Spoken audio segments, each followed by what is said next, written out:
apparently something important was happening on my Twitter while I was setting this up because I have a million notifications.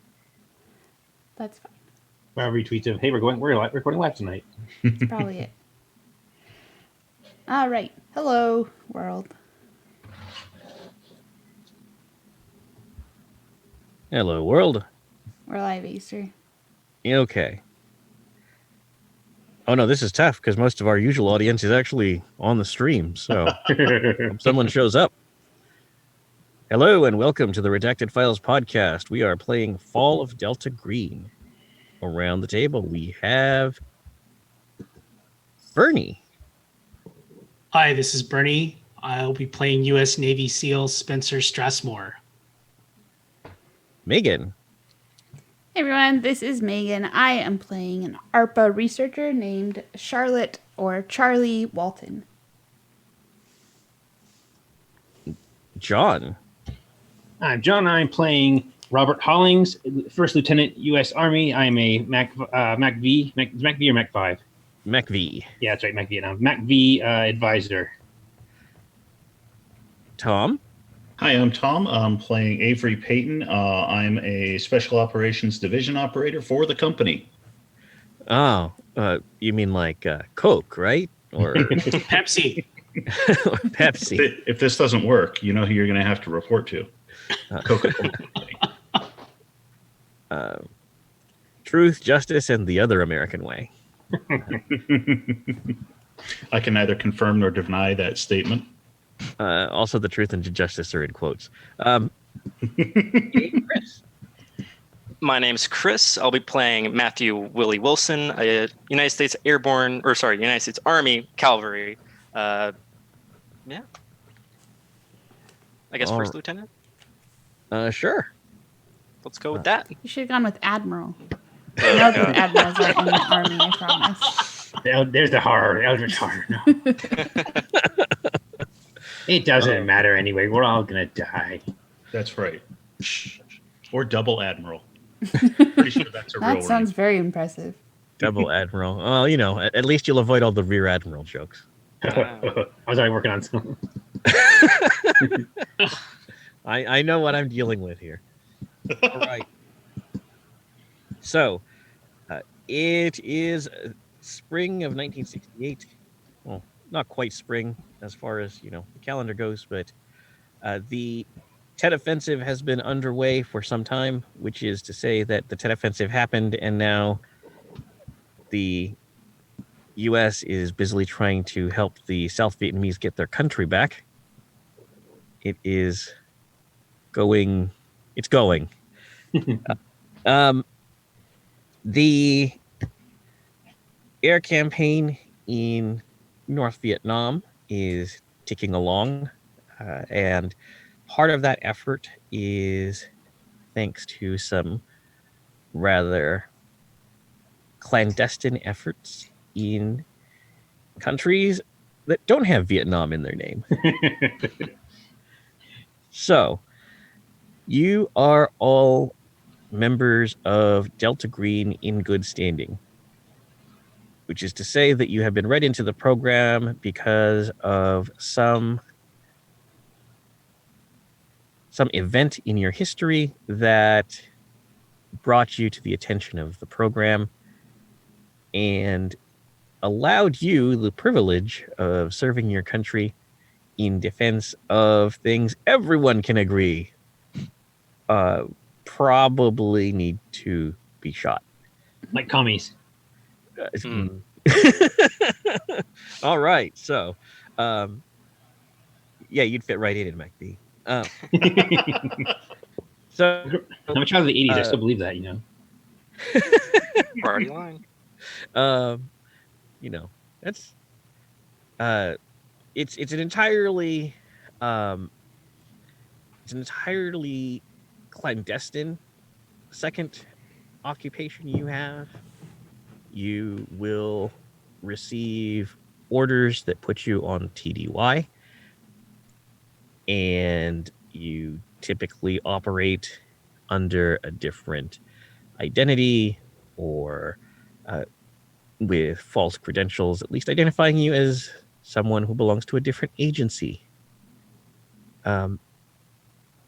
Since all of you have been operating in Southeast Asia, this means that you've probably gone through a couple of identities. Because, they keep getting burned. Literally. I love the smell of napalm in the morning. So, I guess the question is, from just hearing people's vocations, does anyone, or are there any of you that think that you probably operated before together?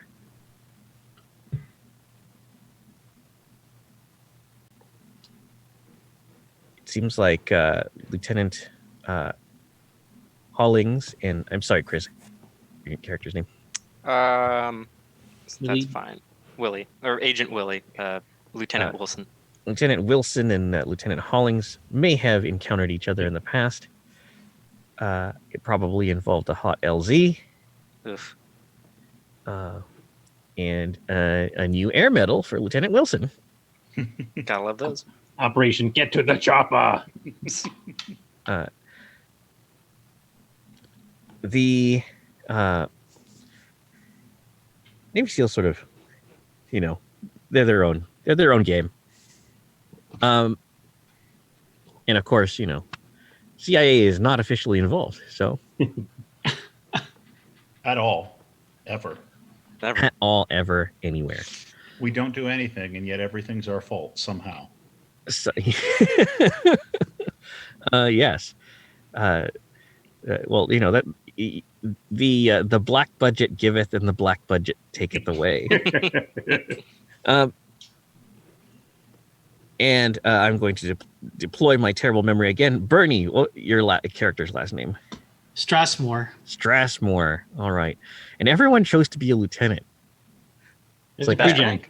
I want some responsibility, but I don't want to, too much. Kind of want to be able to disappear into the background of those photos, Smart. I have you know that I actually researched Navy SEAL unit command structure. Unit commanders are usually not in the field. Yeah. Yeah. Well, it's hard to coordinate a combined arms, special operation if you're getting knifed in the face. We're all the Lieutenant Gorman of this movie. All right. So you are all gathered at Tansanut, which is the airport / major air base outside of Saigon. There are American flags and flags of the Republic of Vietnam everywhere, reassuring everyone that the facility is under government control. We're all friends. At least during the day.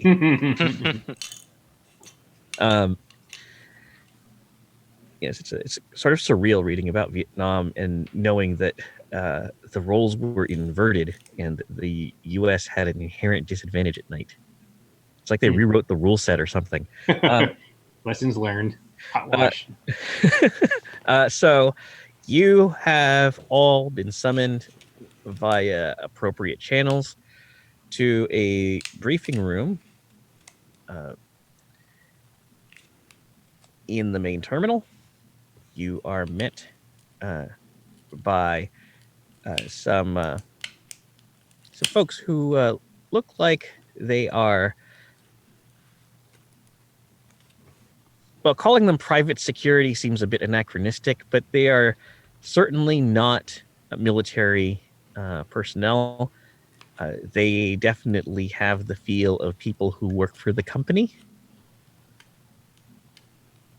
And they usher you in and make sure that you are situated and that you don't wander off. When you are all collected and have, just the... It's not really like an awkward silence because like there's a fighter sortie taking on a minute or so because we're winning this war. Any day now. Yeah. Any day now, you're going to hear Hoorah, it air on the power. papers. Yep. Yeah, A we're noise winning coming. this war. I mean, like that plane might be like taking off, dropping its bombs, and then immediately turning back around and landing, but we're winning. So there's a little bit of waiting. Are any of you the social type? Will Willie's kind of, he'll talk to people, chat some people up. Be like, didn't I see you before? And I'll point to the MacV guy. Yeah, Willie, right? Yeah. Well, that's what some people call me. Right. The whole Yeah. Yeah. private thing. Yeah, I gotta get that talked down to. Hey, the old man does the same with me. Yeah. Hollings. I think you evac me once. Yeah, maybe if you got shot in the ass. I mean, what? No, that was the other lieutenant. Oh, okay. Yeah, sure. Got- We'll go with that Major one. Cannon, It was his like, turn that shot time. in the ass. Hey, that's worth a Purple Heart. Yeah. Nice cream. Oh. So after the awkwardness is allowed to set in, the door opens and a rather anonymous looking man walks in. He is wearing a flight suit in that way that I am sure Willie just despises, because it's a pressed flight suit. How dare he? It's all zipped up and velcroed properly. Yeah. The last time this ass was in a plane, you're pretty sure, was when he flew in here first class.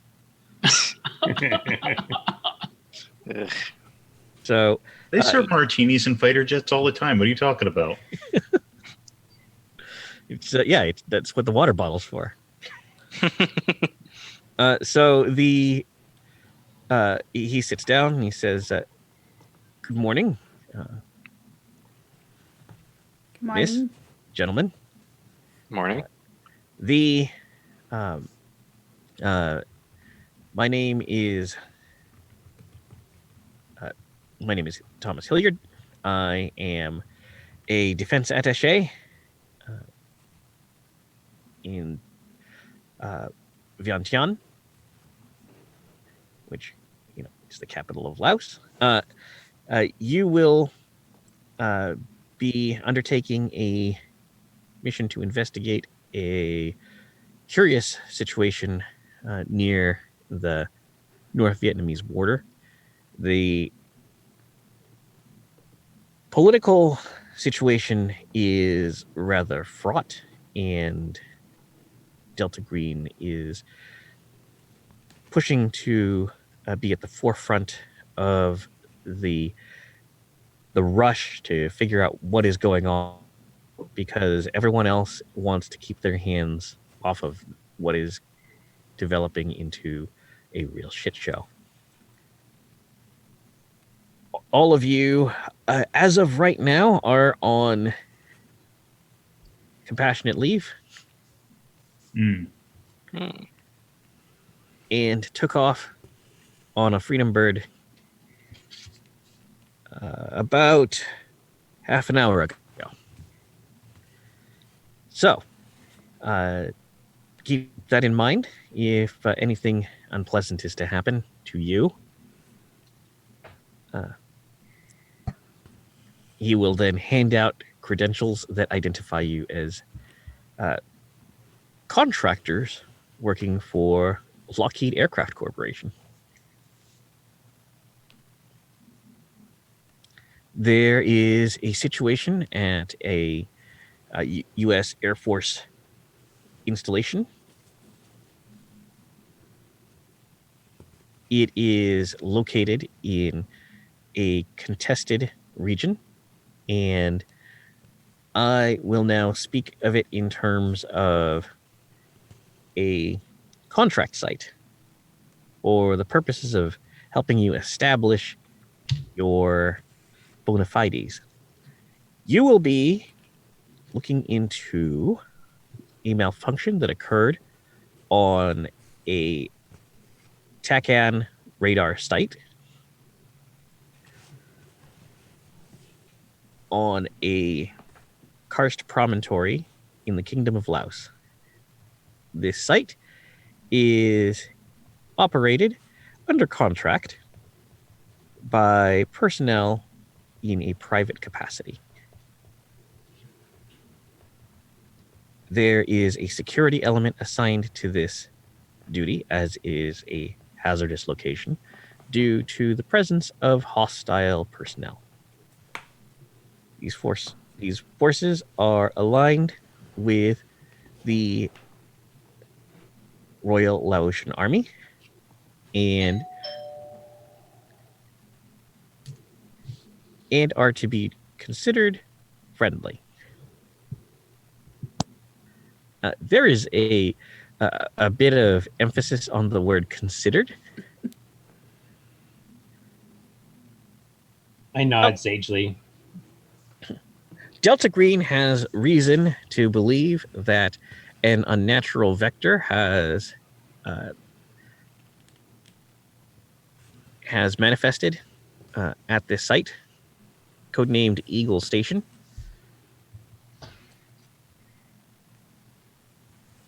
Something that normal investigation will inevitably discover. Your job will be to ascertain exactly what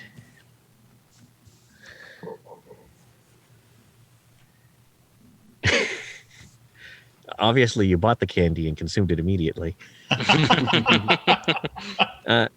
Oh, you ratted him out live. Yeah. I mean, You trust candy that is delivered to you to your front door by someone you don't know, obviously. That's how you got into Delta Green. yeah.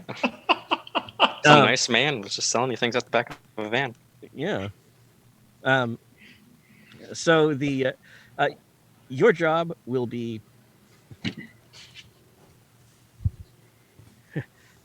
to ascertain the nature of this vector and neutralize it before further investigation is possible.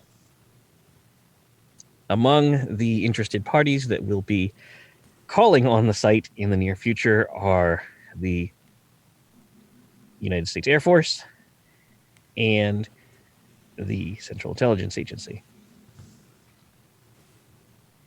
While we are, of course, committed to ensuring that our flyers have the very best in navigational and bombing aids in their trips up north, we can't risk anything unnatural threatening the people on the people in that region or the war effort in general. He looks at you all trying to figure out who is the most trustworthy / least unstable. Is that a stability check? No. Competition. I mean, clearly it's me. Skips right past the company man. That's wise. He's read my file. What's Charlie's last name? Walton. Walting? Walton. Walton. Miss Walton, Lieutenant Strassmore, please consider yourselves to be the senior members of this detachment. Oh. All right.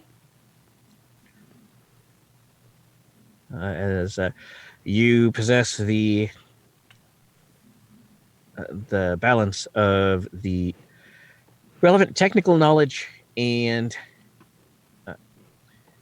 command experience. I nudge Willie and say a little loudly, that means a balance between shooty and thinky. Oh, I didn't think you knew that much.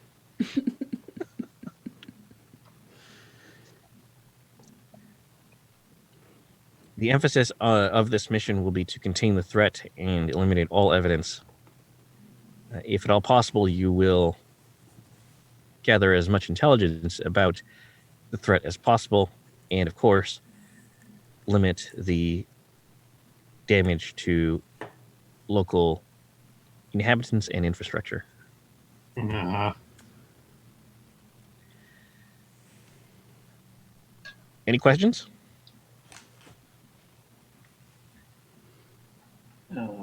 you said manifested, so something from outside came in. Yes. I would rather the personnel on site explain the situation to you. Copy. I wouldn't want you to. I wouldn't want you to come to any premature conclusions. What kind of gear are we bringing in? I can offer you the equipment that is available on site and gear of similar capability. Why would Lockheed be invested in what's happening here? It's a Lockheed radar. Okay. Proprietary. So we'll get the usual metal helmets like that, like this. Wherever they throw they were assuming they throw the press and other visitors. Yeah. Are we flying in or driving in? You will be flying in. It's rather isolated. There's it's a karst projection about a mile tall in a valley. There's an airfield in the valley, and it is theoretically possible to land a helicopter on the summit. But there's currently a radar and other structures up there. That sounds fun. All right. So, Can we get any maps or anything ahead of time? you sure can. Cool. So, topo maps. Yeah, binoculars, usual rattle. So you can all requisition your small arm of choice.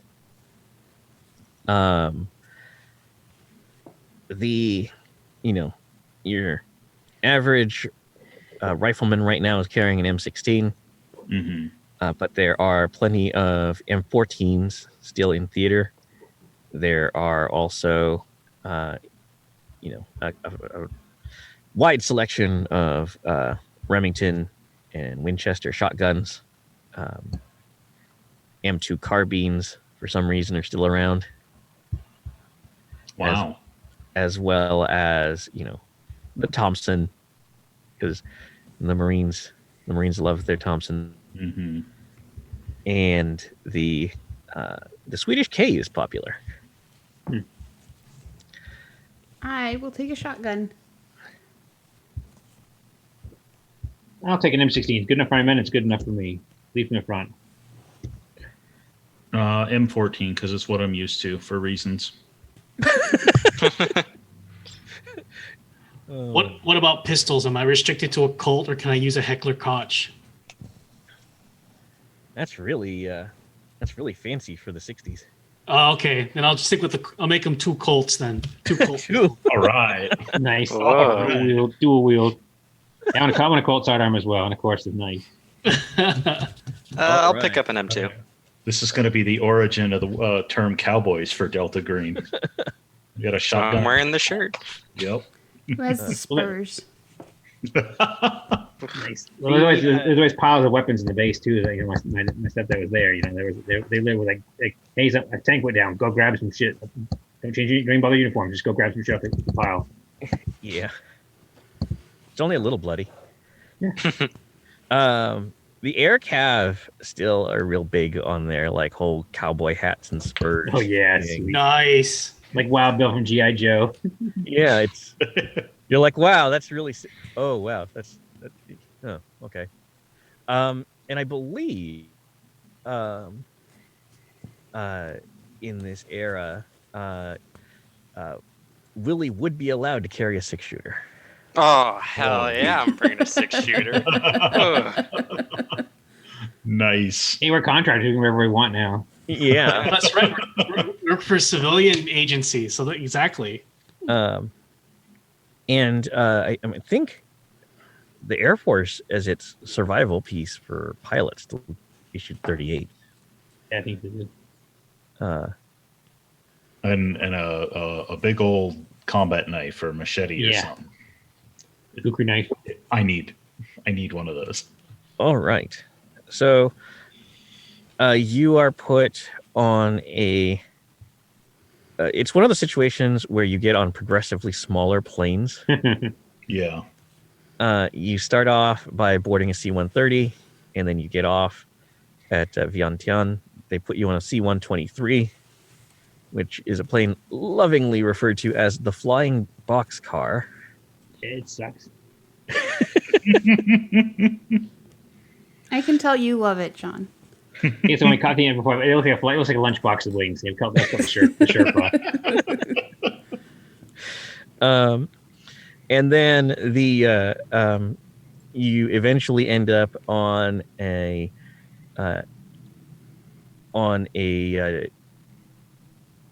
CH-3 Jolly Green Giant. Yeah. Which officially had the designation Navajo, but Rules. yeah, the other name stuck. So the fact that you are in a neutral country does not prevent the mounting of an M60 on the Sweet. side. Sweet. Foliage clearing. What's that? Foliage clearing. Oh yeah. That's control. Um, We didn't get any explosives or fire flamethrowers yet, man. So when you are about to board the helicopter, you can make a final request for any supplies or anything that might be of use. You are sharing space with a couple of special operators. They look like Green Berets. They are not talkative. Grenades. I was gonna say the same thing. I need some grenades. No, quick rule set. I think this is actually my first gumshoe. I think almost positive. Preparedness takes care of like flashlights, gum, whatever normal stuff I might need, right? Yeah, anything that you could conceivably have planned to bring, you can go. I have this, and then Flamethrower. No, I think grenades. Grenades. Smoke grenades too, for like marking positions in case we get in the That crap makes bag. sense. Yeah, that definitely makes sense. Speaking of which, smokes and a lighter, because those are good for bribery. Yes. Oh yeah, I was gonna say yeah. We get a gift back. It's like skin mags, smokes, and some like mini bar type alcohol. yes, Yeah. Making friends. I don't smoke or drink, but I have a wicked sweet tooth. I have a whole bag of candy. It's forward operating based currency. Exactly. Good call. When you said lighter and or cigarettes and lighter, I thought you were going to go because if there's anything the Metal Gear Solid games taught us, it's that you can do anything with a cigarette. That is. Yeah, and that's actually what I was thinking of. And okay, since you brought it up first, I don't mind saying, hey, everybody, how are you at CQC? So you're they're good enough to throw you out this helicopter. Grenade. How many grenades do we get? The answer is enough. Oh, I love it. They give you Well- a case of the things. Smoke and frag grenades. We are now the original Team Grenade. Oh, and well, you are playing a gumshoe game. Also, there is a man climbing aboard the helicopter who is obviously Air Force. and he has a very large radio. And he introduces himself as he is actually going to talk to you. He introduces himself as Sergeant Hoffman. Hey, He's an E6, and he is a combat controller. Is he headed to Eagle Station as well? He is. so is he a radio man, like backpack radio size, or just honking radio? He has a backpack radio. Sweet. He dies first. Don't tell him that. Glad to have you aboard, Red Shirt. He's wearing a red shirt under his. Get a big bandana. All right, so they fly you out to Eagle Station. They land you on a sort of a spur on the side, so you're not all the way at the valley floor. It saves you a bit of a walk. And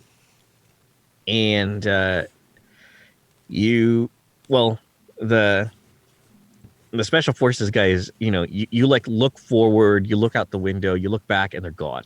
Mm-hmm. Are we landing at nighttime or daytime? In the daytime, it is early afternoon. Is Hoffman a Delta Green asset, or is he a friendly?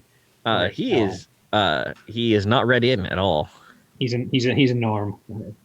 Yeah, he was actually just hitching a ride on this chopper, just like you guys. So the special forces guys are going down to conduct they're going to go do something with the security element. A patrol. But there is a delegation waiting for you. Right. They are all wearing the same kind of, air quotes, civilian attire as you. It's all the same khakis, a polo. Yeah, it was obviously purchased from the BX. Yeah. And they're all inappropriately dressed for Southeast Asia weather, right? Yes, pleated front khakis, and they're all sweating. Yeah, because it's all stuff that you would have like bought it just before you got on the plane to go home. Yeah. Navy blue suit, dark sunglasses. Oh yeah, that's great. Low penny loafers. Talking about my Lincoln, because nobody will ever suspect I'm government like that. So the person in charge will introduce himself as John Billings. Right. He will shake everyone's hands. He is trying to be informal, but like whenever he like goes to his default posture, all of you immediately go Air Force Colonel. Stick up ass. Can't Force Colonel. Yeah, so the guys you want to say, hey, why don't you relax? And they're like, I am relaxing. Yeah. He's wearing Old Spice. Yeah. Like shit, he didn't even take off his West Point ring. Well, see, that's just sloppy tradecraft. You ask him about it, and he's like, Lockheed employees could have gone to West Point. Family heirloom. You tell him, look, you got to take the ring off, and then he physically tries and he can't. I've worn it since birth. I can't. I just start rolling my eyes. Yeah. So Guess you'll have to lose the hand. yeah, Strathmore went to a trade school, Annapolis.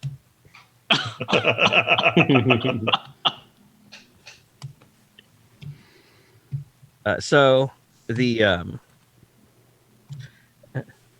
my favorite description of West Point. It is the very best liberal arts education you could get. A $250,000 education shoved up your ass, one nickel at a time. Guilty as charged. So, he will take you on the grand tour. which involves a lot of tents, a couple of trailers, and one big honking radar. So the radar is the only permanent fixture here. It's semi-permanent. Gotcha. Oh, mobile. Okay. Movable, not mobile. Yes. I've had, over the course of my career as an assistive technology specialist, been pitched on a number of quote-unquote mobile systems. And it's like, yes, This one only takes 16 hours to set up. it's like, yes, this is man portable if you have a cart. Why does it say 2-man lift in the box? Ignore that. Liability reasons. For you or for me? It's just something the lawyers make us put on there. Yeah, it's the 60s. So we're getting a tour. Anything out of the ordinary at first glance? Who has military science? I do. Infantry, or I do. analogous? All right. Anyone with military science knows these guys are fucked. Awesome. I write that down. Hang on. These guys.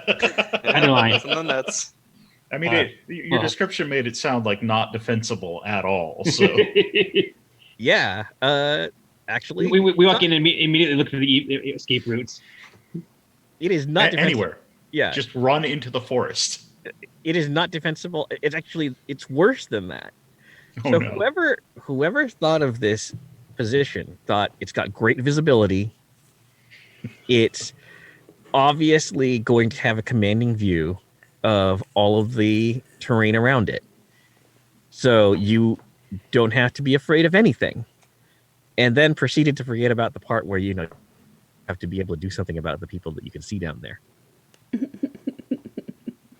So there are a couple of slit trenches that have been dug near the personnel tents. The sort of thing that you can stumble half asleep out of your tent and fall into when someone starts lobbing mortars into your position. ah.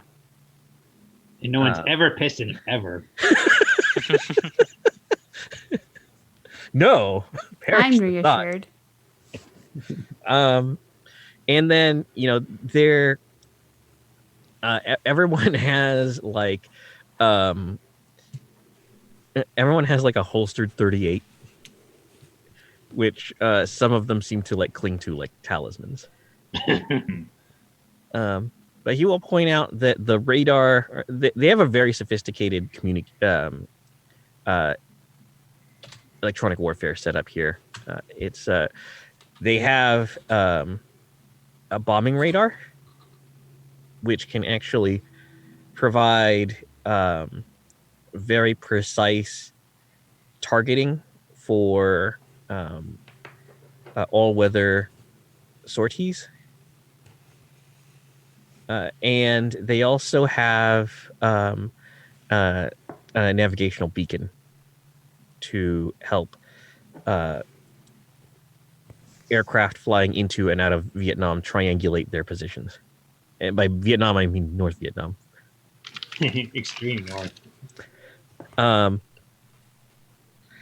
The facility itself looks like it is occupied by about 24 private technicians,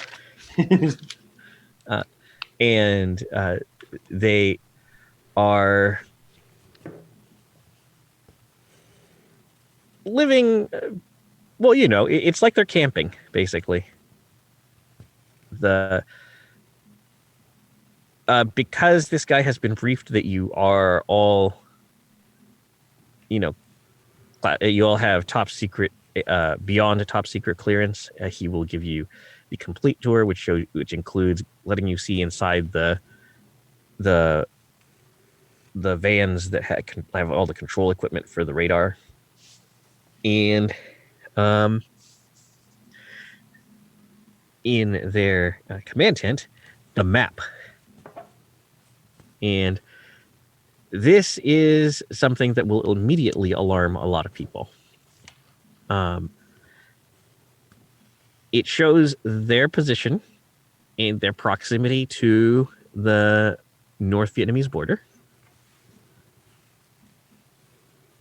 which is about 40 miles. It will show you how difficult it would be to egress from this position over land. Very. And it will basically reinforce that if you are cut off, you are in serious trouble, because a helicopter to land on the top of the mountain is going to be shot at like all the way in and all the way out. How many can land at once? One, like, was it onesie two, one at a time? Yeah. Round robin. Yeah, awesome, good plan. Actually, if you are cut off from the uppermost spur on the side of the mountain, way to evacuate would be by hoist. Oh Jesus! So if we jump off the edge of this thing, will we die quickly? Maybe. Is that a Okay. concern or a plan? Keeping my 38 close then, just like all these guys. I'm blending in. So are people on edge then? Oh hell yeah. Okay. In fact, as you as you've been getting the nickel tour, Hoffman's already been called aside, and several people are talking to him, and then he is going to go to one of the radar vans, and then you see a pair of A1s, Sky Raiders, go diving out of the afternoon sky and drop napalm on a hillside about 5 kilometers away. No reason. No reason at all. Standard procedure. Practice. There's no, and they're marking as a map. There's no big like red X's in Laos or anything, are there? There are a bunch of question marks. Nice. Perfect. He will explain that some of the Hmong troops in the area who are conducting patrols in support of the station's security have encountered what they claim to be North Vietnamese soldiers, not just Pathet Lao insurgents. And as encounter got away, encounter killed, or encounter captured, obviously. It's a mutual encounter, spray automatic weapons fired at each other and then retreat in opposite directions kind of fight. All inconclusive engagements. Hmm. It's the sort of thing that time and again caused a number of U.S. positions to fall because they're like, there's no evidence of anything bad going on here. Like, oh shit, we've been overrun. That night. Awesome. Yeah. All of a sudden, there's some guy on the radio calling for us to drop artillery on his position. So is Billings our contact that we're supposed to be figuring out what to investigate here, or? Yes, he is Good the guy question. who has reported in. He once you have satisfied your curiosity, he is going to lead you to a dugout where you assume it will be safe from anything they've encountered thus far. Safe in quotations. Yes. Oh, he will also inform you that there have been reports that there have been reports via like signals intelligence that there are several battalions of the North Vietnamese army immediately on the other side of the border. Cool. All right. With that cheering news out of the way, he will begin to explain what his problem is. So, Billings is old school Air Force, as in he joined the Air Force during the Big War. and he knows a thing or two about Billings is a friendly. So he is one of those folks that knew a guy who told him that if you ever encountered anything weird, you would want to reach out to people in this particular department. Just make sure that they got a telex. Call 555 Green Triangle. Yes. There'd be no blowback from him for going outside of the chain of command. Someone would look into it. And so he is thrilled that you guys are here. Your prayers have been answered.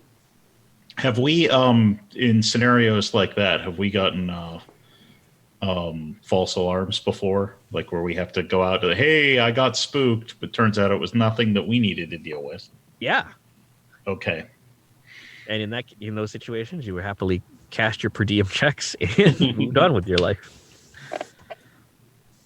All right. Well, let's That's figure the best out. kind of alarm is false alarm. Yeah. So he will explain the situation. He has written up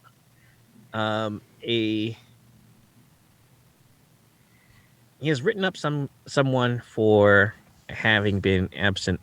Well, it's kind of hard to do this in an official capacity, but reported one of his airmen as MIA.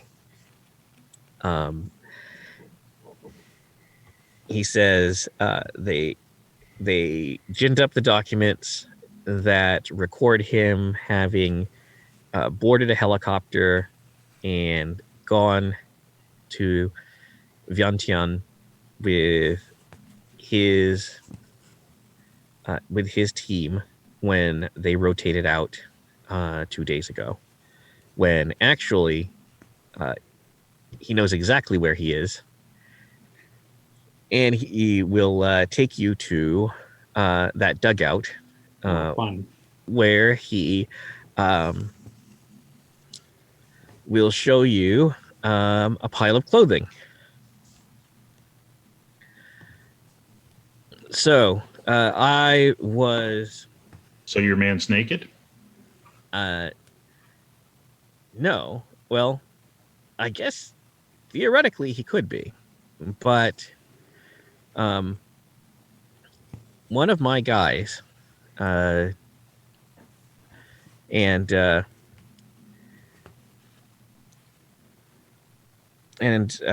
Sergeant Whitcomb were manning the radar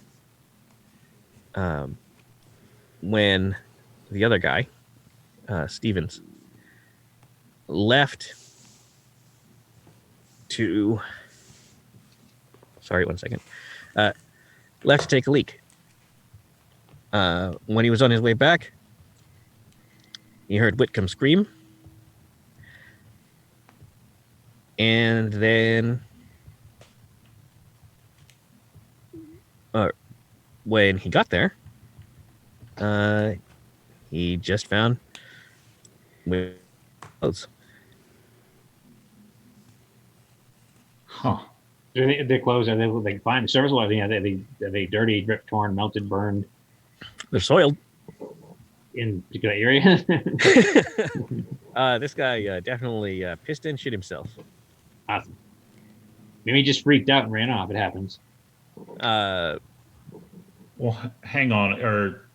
Do the clothes look like they were taken off? Like, are they unbuttoned, unfastened, and all that? Or no, that's the weirdest Yeah. part. It's all. I mean, his boots are laced up. All of his shirt is buttoned. Everything, his flies zipped. His belt is done. huh? So Yeah, if you freak out, you don't you take time to put your pants back together. That's a little weird. And the other side of the clothing, I mean, other than being disgusting and isn't like ripped or anything. It's not No. like not like theatrical quick change clothes or No. tearaways. No, he was not wearing tearaway clothing Did this happen at night or during the day? at night. Okay. So possibly if he did run off or whatever, that someone wouldn't have seen him. And how long was the other guy taking a leak for? 2 minutes. He says, looking askance in the direction of the slit trenches. Uh-huh. Any Oh, and he strange- says he didn't hear the van door open or close.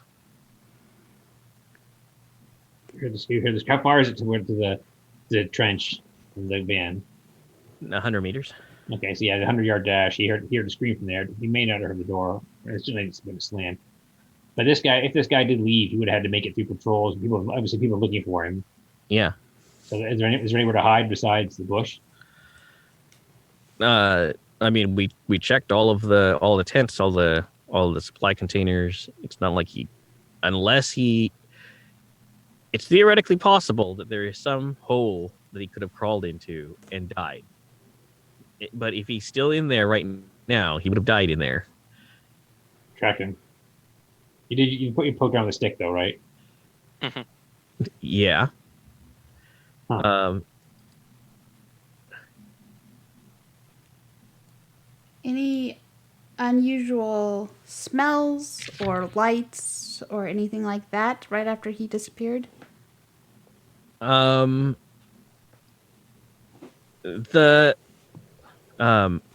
said he saw or he felt something odd. Like, you know what it's like when a radar is fully energized and you're a little too close. Yep. Yeah, he felt that. But radar's way over there. Right. So was the radar doing anything weird at that point in time? I don't think so. I mean, oh, and there's Dixie. Yeah, but we can at least record his approximate time of disappearance. Yes. Okay, cool. That might come useful later. You have this little waterproof notebook already in. Yeah. Do any of you have fringe science? I do. I have fringe. Okay. A little unsettling.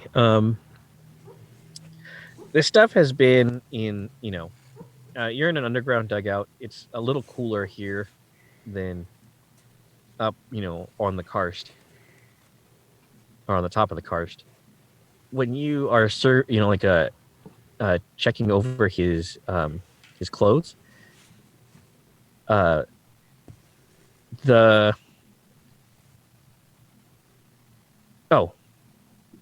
wait, I guess.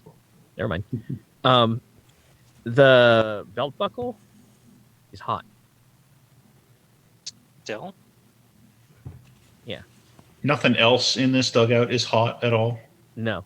Okay. And it wasn't like, since it's in a dugout, it wasn't in direct sunlight because, okay, that's weird. Is there any other metal in the hut?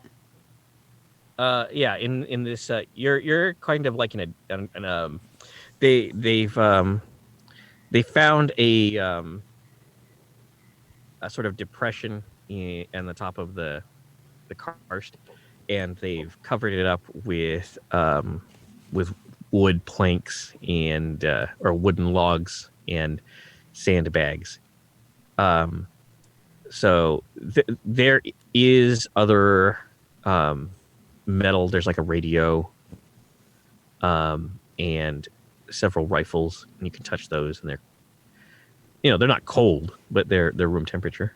Okay. What about like the zipper for his fly or any metal buttons on his clothes?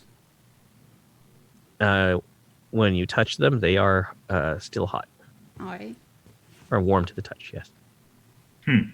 But the clothing is not? No. Okay. Or I should say the cloth portions are not. Yeah.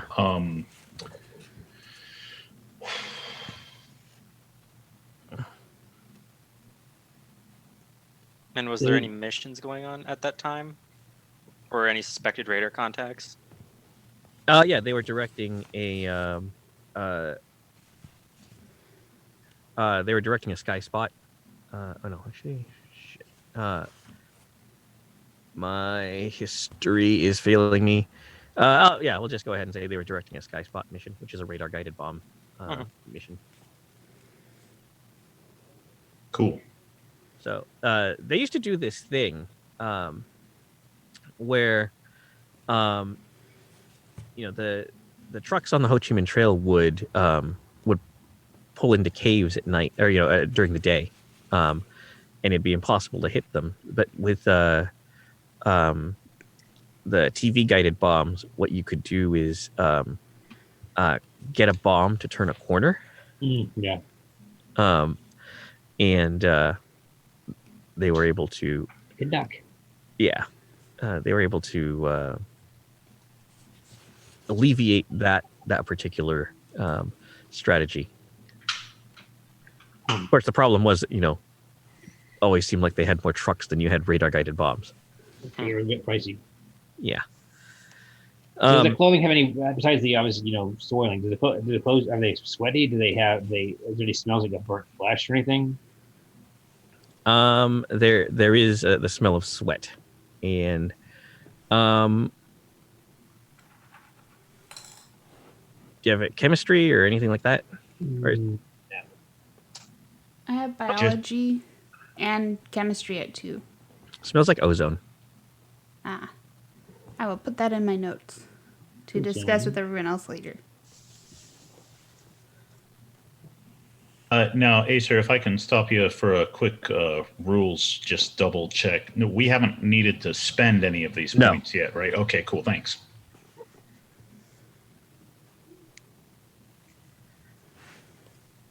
Can we make sure we have a chance to talk to Stevens later? Um, How's he handling this whole situation? Not great. Okay. So, as part of their subterfuge, they told everyone who was leaving that Stevens and Whitcomb were staying behind to work on something. And the paperwork says that Whitcomb has left. So that eventually is going to come out. Stevens in the brig, I'm guessing, or something. You can find it for him. Yeah, Stevens is actually he sent Stevens down the mountain. Something that Stevens did not appreciate. Is it down the mountain away, or is it down the mountain out in the outward? Down the mountain to the airfield, Okay. which is the primary method of resupplying the battalion of Laotian troops Okay. that are in the that are. So he was a little off put by that. Okay. Yeah. Resupply as in they raid this base? No, they there is a garrison of loyalist. Militia. Okay. Um, Okay. So the Pathet Lao are the communists. hmm And, there is a group of Hmong militia that are gathered here to protect the base. They're the people that you've been told to consider as friendly. Gotcha. Right. And now are they? So I forget my history here. Are they helping the U.S. out of monetary concerns, or out of like I don't like the commies, therefore? Little of column A, little of column B. And at this point, we are not officially in or unofficially in Laos at all, right? Or Cambodia. Yeah. Right. Do you even have unnatural? No. I think I. Yes. Of course you would. Not I'm your character. I mean unnatural. your character would. I mean your character would. I think I have a cult. You have a cult, but not a natural. Double checking. Yeah, I have a cult. Well, I have one in a cult, no unnatural. No I have one in unnatural. both as well. Oh, okay. Oh, you have one in. Okay. I'm saying ARPA would. That's what I'm saying. Yeah. All right. He suggests that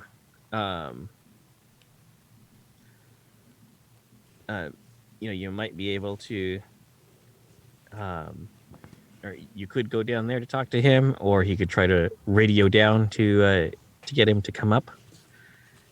But he would prefer that you went down there to talk to him. Yeah, I agree. Let's do that.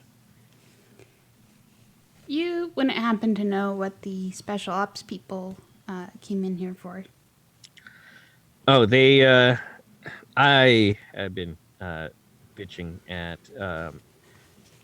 the up the chain of command, trying to get the air attaché to release more weapons to us and let us actually reinforce this position. I asked for a team of Green Berets to babysit this site full time, but they said that would be an undue escalation, and that we would be well taken care of if we just trusted our allies and stuck to our own mission. I choke on my candy at that one. So, So basically, if they roll a company Green Berets and you pick aside, our enemies are gonna go, whoa, not happening, and roll in and crush us. That is what they're afraid of. They don't want to. They don't want to telegraph the importance of this facility to anyone. Although anyone with half a brain can tell that ever since this radar went online, bombing accuracy has improved dramatically over time. They don't want to telegraph it, but did that mean they had to leave the door open? I guess it does. This missing airman, where was he stationed before? He was stationed at a observation at a bombing evaluation squadron at Offutt. And there's no reason for anyone to believe that he would go AWOL like this, correct? He just walked off the reservation, so to speak. Yeah. He just disappeared. I mean, like, this is the kind of guy that when he got leave, he would try to go back to Japan. Mm-hmm. And then he would spend all of his time at, the arcade at Yokota. He is not one for immersion in local culture or even exposure to local culture. No, so he wasn't toking the reefer. He was just a kid. Yeah. Good kid.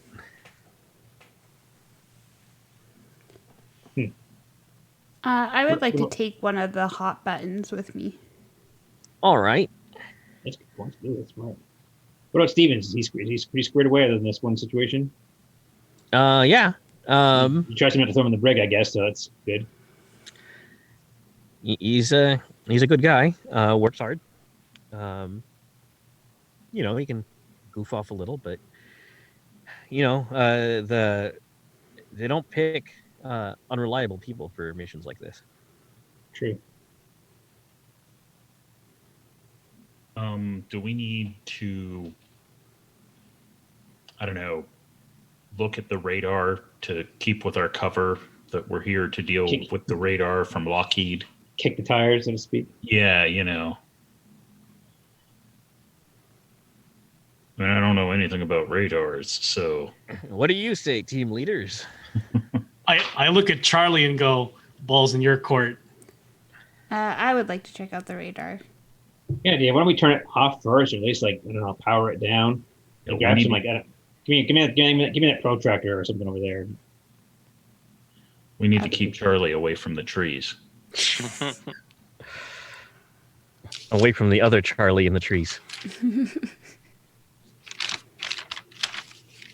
Gonna get mighty confusing if firefight breaks out. I didn't say that. Don't shoot me. And what you take point? Were you stationed in the night? Oh, all right. So, are we splitting the party? Of course. That's number one advice when you're playing an RPG is split the Oh, heck party. yeah. TRF rule 1: split the party. Well, hey, now hang on. Delta Green says we just have to go in groups of at least 2. Well, question. Yeah. I get out of character questions again. Our briefing basically said somebody's manifested, etc. And Billings, no, he's a friendly, not DG, but he's like, yeah, something weird happened. I mean, is there? You need to prod him some more. Or is he probably that's all he knows? I was wondering, should we interrogate him? Because Human. yeah, it's Okay.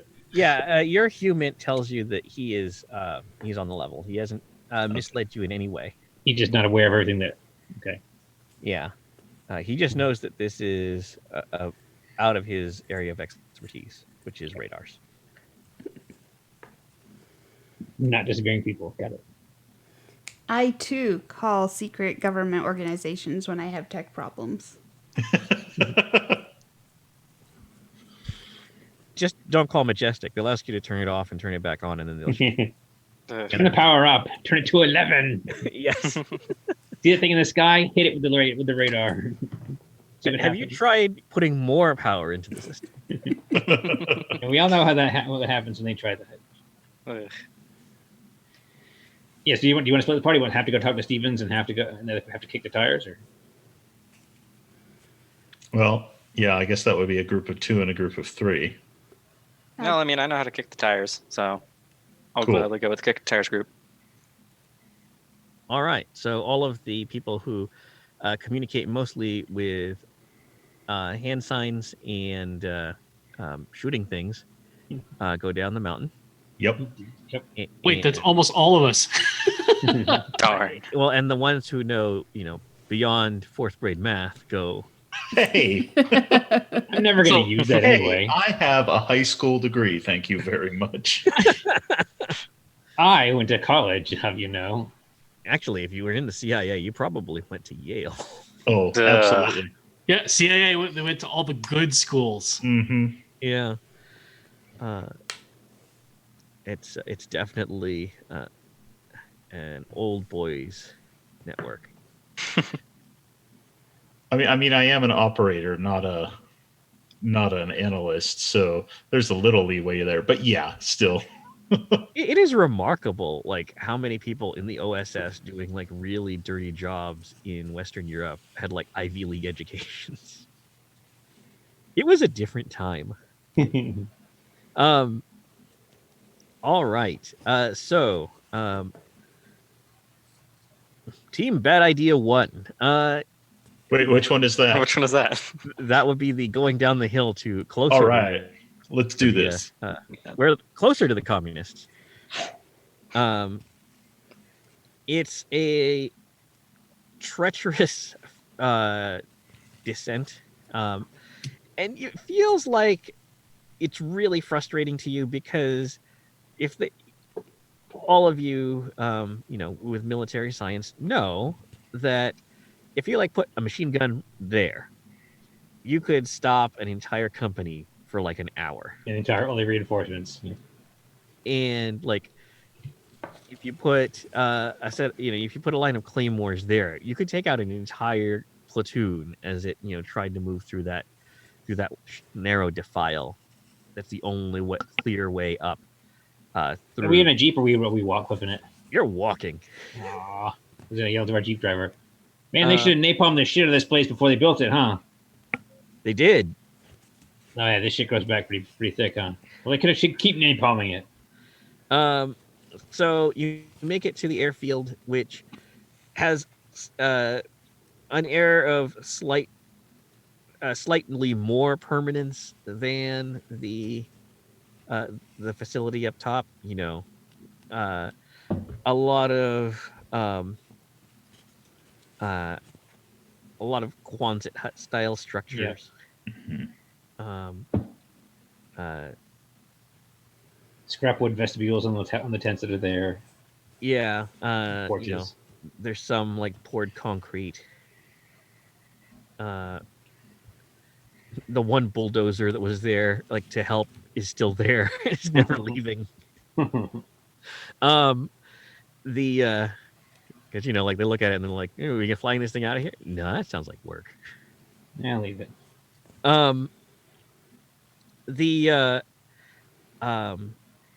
There is a bivouac where some of the it's written up as a battalion of Hmong irregulars. And irregular is definitely the word. They are armed with everything from M16s to like Garans to you'd swear you see a couple spears. You're wearing like t-shirts, jeans, sandals. Yeah. Now That platoon they mean like two, but like two, they mean like two platoons by battalion. I think bunch of guys. yeah. It's like the organization chart.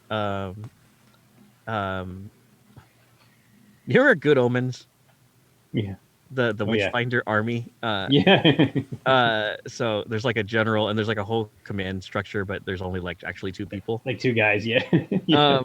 So the it's not quite that bad, but it's feeling pretty close. It's like the one guy that can point to and kind of yell English at, that he's in charge. And like where's everybody else? They're on patrol. Right. You said that last time. They're still patrolling. What are you smoking? Mind your own business. Yes. Speaking of your Lieutenant Hollings' unnatural skill, roll stability. Oh, I have a call. I have a call. Not natural. Just make sure it's clear. Oh, you have you only have a cult. Okay. Yeah, I'd love it. I'd love it if I had natural. That'd be fun. But no, I just have. I get a good sense trouble, but you can roll sense trouble. all right. You're MacV. 1 out of 4. Okay. No, you're fine. If that's good. Yeah, They're fine. cool. They're cool. just him in this case, Acer? Yeah. Anybody? Well, actually, does anyone else have a cult that's down there? Oh, no, I do No, not. I don't. Just Okay. fringe Everything's science. fine. Okay. Everything's fine. So the zigzag papers, did they say Chocho? Out of character. Yeah. But my Chocho sense is already tingling, but no, I'm like, yeah, he's cool. He's I cool. wave. I wave. He waves back. They all, everybody's happy. Yeah, they look really happy. I'm guessing at least the CIA guy has human. Oh, yeah. I got it too. Yeah, we got you. All right. So you can tell that there is a distinct division between these groups of these militia members. Okay. One group that is it's larger, and they definitely seem like they have the better weapons. Okay. But there's a smaller group that definitely feels more dangerous. Like they got something to prove, or is there No. more to it than that? Like they are far more used to killing people. And Gotcha. They enjoy it more. You get the posers and the real deal. So the a lot of the larger group, which tries to maintain a more uniform appearance to the extent possible. They all are using ranks, and they have more modern weapons. A lot of AKs, some M16s, a few submachine guns. They also have one 155 millimeter howitzer. There we go. That's the more dangerous group, or Yeah, that's the less dangerous group. The less dangerous group has all the nice weapons, and the more dangerous group is those guys only have sticks. That's all they need. Yeah, so they definitely like blades more. And, Yeah. No shit, you see actual bows. Really into facial tattoos. Yeah. I do the sunglasses down thing, and like, no shit. Yeah, with your one on sense trouble, John. Dental care here is really, not that great. Yeah. That's why their teeth are all black and pointy. Right. Hey, look, that's just how they roll, man. Yeah, I mean, shit. I'd rather have them get rolled up with Viet Cong with a bunch of bows than a bunch of M16s.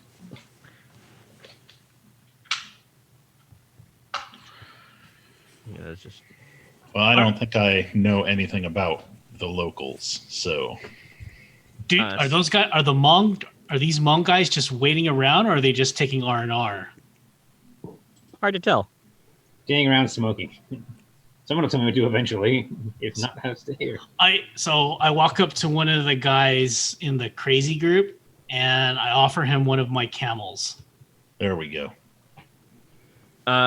He will smoke it, or he will take it. He has matches. He will light it, and let's see. He likes you. You can. Do you have human? Geez, you'd think I would. No, I don't. All right. Well, you're a Navy SEAL. You're communicate by other means. Wait, I'll watch this encounter. USA, okay. Spoken like someone who has deployed to somewhere where people don't actually like that. I'm imagining that this place is much sandier. It's otherwise pretty much the same. Yeah, it's like the thing about groups like this, if they're not like in active combat, you wouldn't know they were a military organization. right. But if they are in combat, all bets are off as to whether you would survive against them.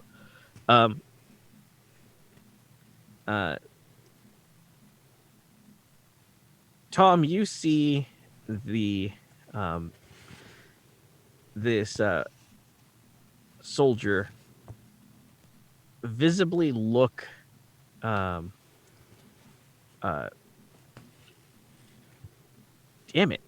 stress more, right? Yeah. Yes. Okay, good. Visibly look Strassmore up and down like he's evaluating whether he could take him in a fight. And then looking at him like he's trying to figure out what sort of thing he would like. And then he will reach into his pack and he will pull out a small book. I shoot them both. Calling an airstrike on my position. I figure you say There's he a looks up and down like a piece of meat. No, not that kind of piece of meat. A piece of meat. The Cthulhu game, there's a book, airstrike now. He gives you a book. It is has a red cover and a yellow star. Oh no. And it he opens it and then he holds it out to you. It is obviously like a The little red book. yeah, it's the little red book. Yeah. It has blood on it. Cool. He found it like that. Yeah. It says to serve man. So I get the idea that this is a hey, you gave me a cigarette, so I'm giving you one of my trophies kind of situation, or Yeah, exactly. Cool. okay. Man, I wish I switched to Chinese. Is it a big book? No, it's a little book. Ah, okay. The kind of thing that you would probably guess soldiers were issued, or Yeah, the little red book was kind of like a travel Bible. yeah. So So I forget. I don't know the culture. I say thank you to him, and I take the book, and can I read it? No, it's in It's in Hmong, right? no, it's in Vietnamese. Oh, it's in Vietnamese. Yeah, like I said, it's got blood on it. It's Oh, like he took it off someone. Yes. Ah, wait a minute. I look at the Coca-Cola guy, Tom. yes, I speak Vietnamese. I- Interestingly enough, Coke does a lot of business there. I mean, Lockheed Martin. Right. Lockheed Coke Martin. Oh, you're still Lockheed Aircraft. Martin is its Oh, own. that's true. Martin is its own thing right now. I go, hey, I was wondering if you could read this. Yeah, I'll walk over and take a look at it. Does it check out? Is it just a regular little red book? Anything special about it? Nope. That's Uncle Mao's wisdom, straight from his head to your eyes. Yeah. Ah, Good. One less pinko hanging around, right? Yep. Yeah, I give him like a thumbs up or something. The Hmong guy. He gives you a thumbs up. It's an actual And- thumb that he's handing to you. A necklace. it's someone else's thumb. He picks one off a necklace. That one. He decided you weren't that cool. He stayed away from that pouch in his backpack. Wait a minute. This is the Mao communist book, but written in Vietnamese. Yeah. Okay. Yeah, so he whacked a Viet Cong and said, "This looks interesting." Right. Is it Acer? Is it? I know I don't know about common knowledge, but is it knowledge of those of us in the business that the Red Army has been sending advisors to? Yeah. Okay. Definitely, it's known to you. Yeah, but you tell us, it doesn't matter. I'm getting definite prophecy vibes here. You ever seen a Chinaman bleed? He'll die, not like we do. Wow. So Acer, now that I'm closer to this guy, you were being serious when you said that he has like black pointy teeth? Yes. Huh.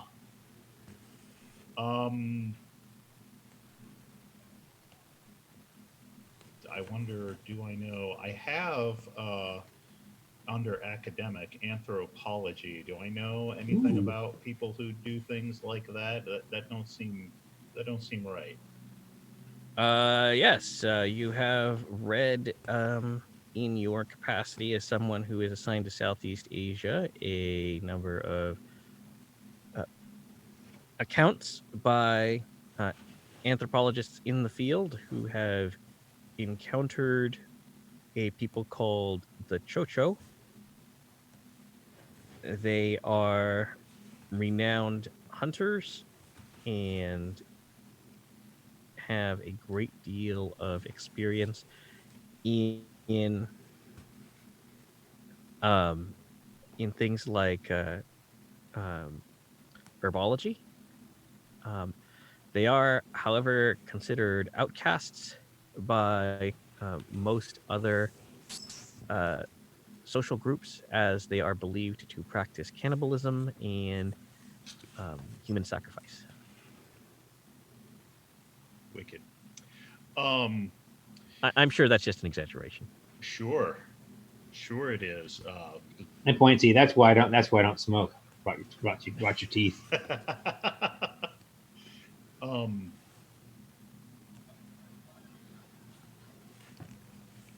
Do I know anything about them working with us in the past? So it's basically what I'm gathering right now is that this entire more dangerous bladed group is all Chocho, and the more uniform group are the Hmong. Yes. Okay. Colonel Billings does not know the difference. That sounds very American. They all look the same to me.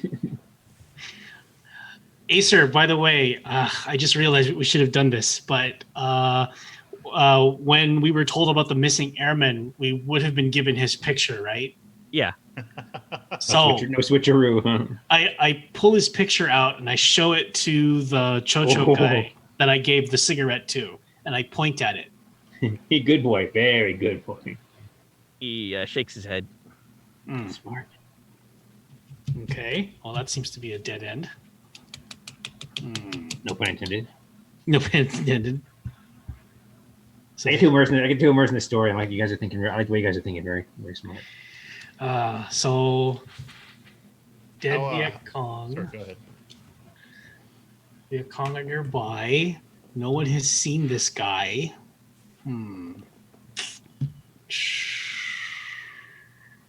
All right. While you guys chew on that, let's jump to the other group. Cliffhanger. So, radar van. Or do you want to go to the control vehicle or to the actual radar? I would like to go the actual radar. think, first. Actual radar it is. All right.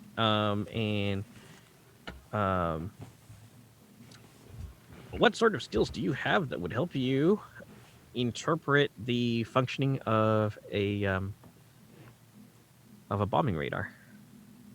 Mechanics and piloting I have physics at 3 Okay. and military science. and traffic And SIGINT. analysis. Okay, you have all the skills. Yes. So, between SIGINT and mechanics, you can tell. You've seen this sort of equipment before on bombing ranges. It doesn't look quite right. How so? It looks like it has a couple more components than normal, and the antennas look like they have additional cable runs that connect them. Is there like a user manual here? Yes. I'd like to flip through that to see if there is any information about this unusual stuff. So you can. Do you want to give me a physics point spin? Yes. All right. This radar looks like it actually has some additional components grafted onto it. And it looks very wrong. Like, it would be conceivable that, you have this very powerful transmitter sitting here anyway, so there is a navigational beacon associated with it, so there might be another kind of transponder. But why would you have a transponder that broadcasts in the ultraviolet range? Hmm. Or a beacon that transmits in the ultraviolet range?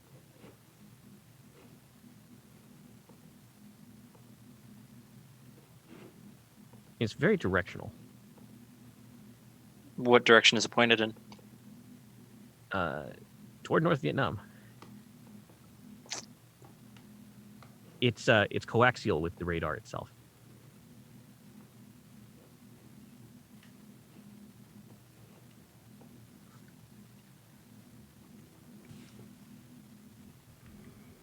And there's no reason for it to be attached to said radar. Yeah. So what you would the end result of this is that you have a point that is significantly higher than all the terrain around it, and you have a UV beacon, and it's firing at North Vietnam. The only result would be that if you had a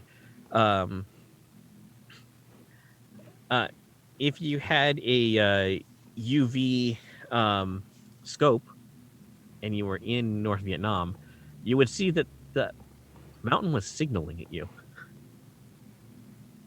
which doesn't make any sense. Unless they were trying to contact someone in North Vietnam, I guess. That actually would be a pretty reasonable explanation for this. Or Nothing. You're trying to get a rave going in Hanoi. You never know. Popping off in Hanoi. There's no other additions or graphs onto the original radar besides that? There are other. That's like the biggest. The thing that jumps out at you, like that's obviously a component that was not part of this radar when it left the factory. The other connections seem like they amp the actual radar itself, and give it a little more range as to the part of the spectrum it can reach. And this was in talked to us by our good old Colonel friend? No. If you tell him about this, he doesn't know anything about it. Can we tell how exactly someone will operate the UV part of the radar? Is it from the same control panel, or is it like someone else's? It looks like it's entirely coaxial. So when you energize the radar and you point it at something, it it will energize and activate as well. Okay.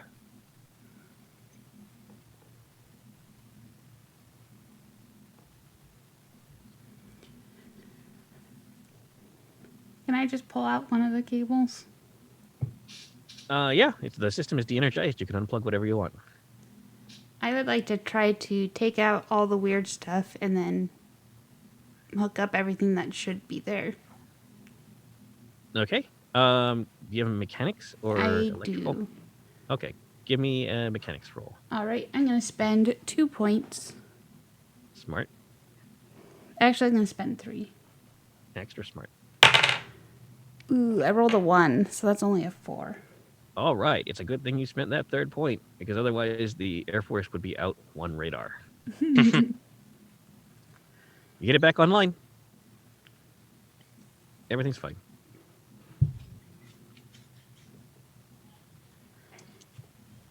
Roll sense trouble. All right. Both of us are just one. Just Charlie. I got a 3. Okay. When you plug in the last cable, you get a zap. You take. Oh yeah, the GM needs dice in this game.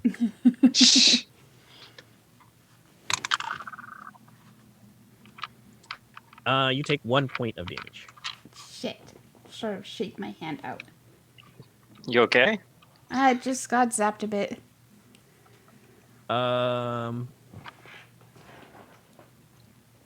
You know that it's really weird because the thing was powered down and grounded. You've been shocked like that. I would like to check that button. Is it still warm? Yes. All right. In fact, Uh-oh. fart.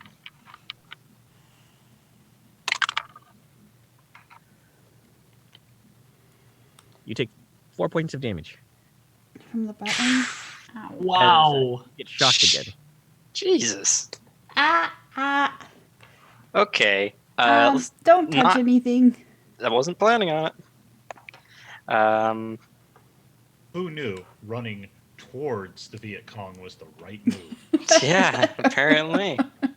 Jesus. I guess don't bring metal near it. Yeah, avoid that. That's weird. Are you just leaving the beacon there? I will take it with me. Okay. I have like a bag. I'll stuff it in. All right. What are you going to do next?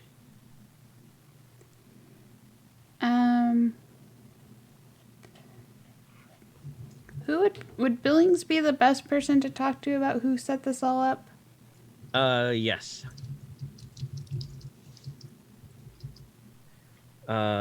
Do either Charlie or Willie have human? I do. At Okay. 2. Oh, good. I have All right. no interpersonal abilities except agency. Or do her job. Mm-hmm. I like data, not humans. Just give me those big shiny lasers. Oof. All right.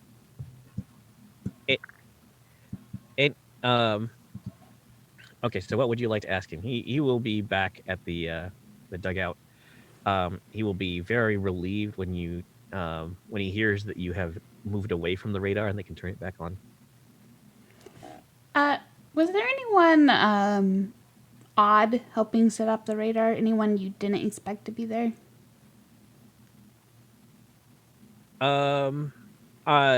We did an inspection a little while back, and We did spot some other components that we weren't expecting, but when I talked to our squadron commander, he said not to worry about it. What's his name? Colonel Hunter? Is he around here? No, he's back. He's back in the States. Is he someone we can get in touch with? Yeah, I can. I can request. I can send him a message for you. That would be good. Let me just consult with Lieutenant Strassmore. Right, you're a lieutenant. I'm a lieutenant, but it's Oh, not that. oh no, with Bernie's character. Is he lying to us when he says that the colonel's in the States? Yeah. No. Oh, I'm sorry. No. Oh. Wait, what was that? Um, No. The colonel is in the States. All right. okay. Let me just talk with the other members of our team, and we will get you a message to send him. So we shouldn't bother trying to reach that colonel. That's going to take like days to reach him. Who did he say? Like who was following the colonel's orders? Could he say what? Did he say who was following the colonel's orders here at the base? Oh, this the radar was set up by the original Air Force detachment. And they're all gone, right? Yeah. Smart. It's just that nobody really made much of a made a big deal about it when, or at any point before they did this total overhaul a couple of weeks ago. And so literally there is no one on the base that knows what this extra equipment does. Yeah. Well, that's helpful. And so, Charlie, when you ripped it out or tried to rip out some of it, it was still operational, right? Yes, it was operational before I took the stuff out, and they're turning it back on. So we'll see if it's still working. But wait, it's not totally ripped out though yet, right? Because every time you rip it out, you get shocked. No, No, it I was just completely- got shocked. I got shocked when I was doing the final step, and I got burned when I touched the button that I'd taken off Whitcomb's body pile. The clothes. Yeah. This is the Okay. thing that drives me nuts about Delta Green. There is no instant communication. We're pretty much on our own. At the same time, though, you can go, yes, I'm from the federal government. You can totally believe this badge. So Holding are there other personnel up inside the radar installation right now, operators? Yeah, there are controllers up there. Did you want to find that airman? Yeah, we do want to find the other airman who was going to the bathroom. Okay, he is at the bunker that the U.S. troops call home when they're at the airfield. It looks like some of the special forces guys are there too. They look like they are filling out paperwork. Wow, And- done already, huh? Furrowing is their this- brows, trying to read paper. Is the airman associate? Is he socializing with them, or he's in a separate group?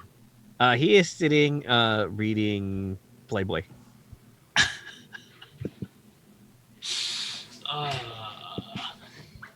So I walk over and I pull the magazine out of his hands and I say, "We need to talk to you."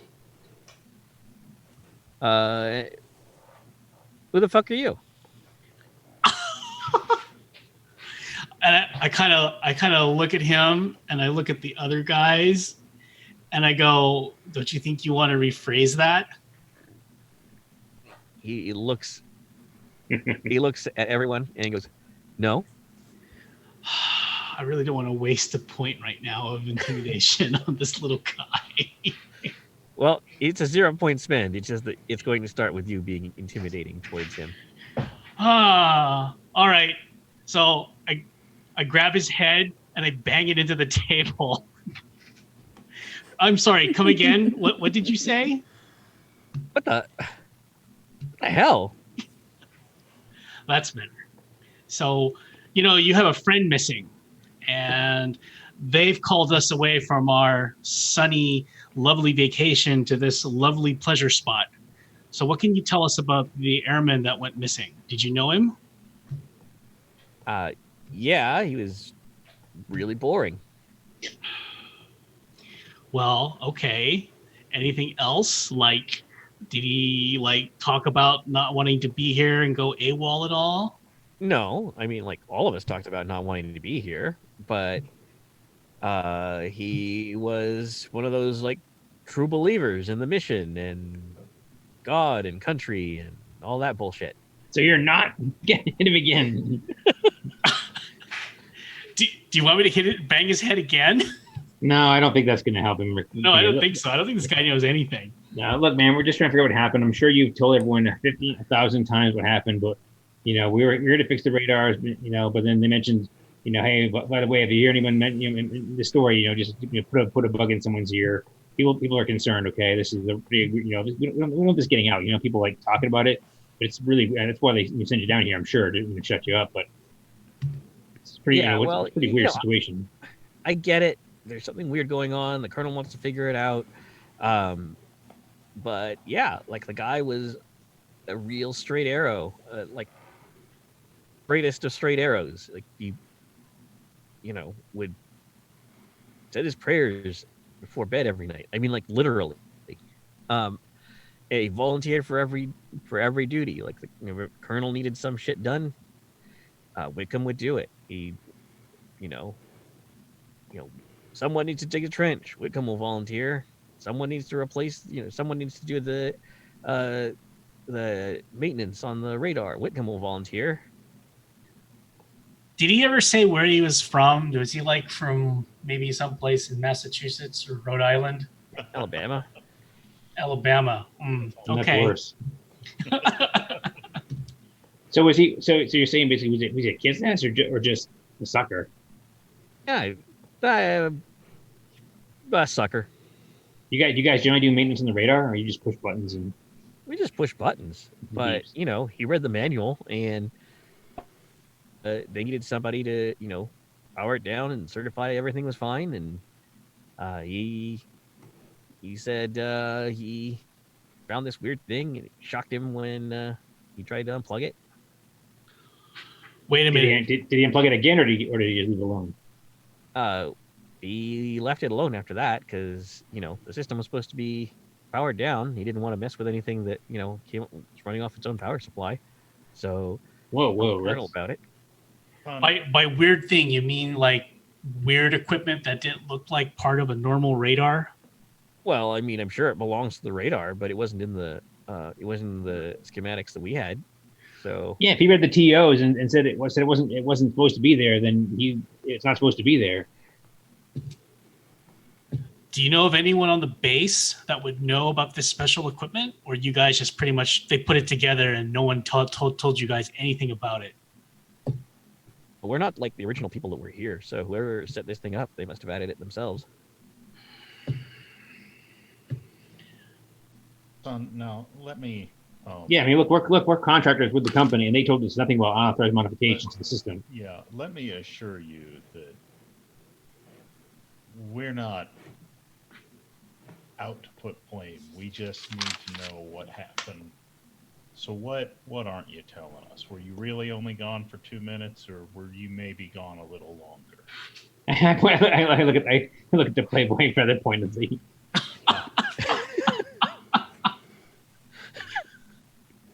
No, I mean, I'm not going to leave the guy hanging just because I was gone for 2 minutes.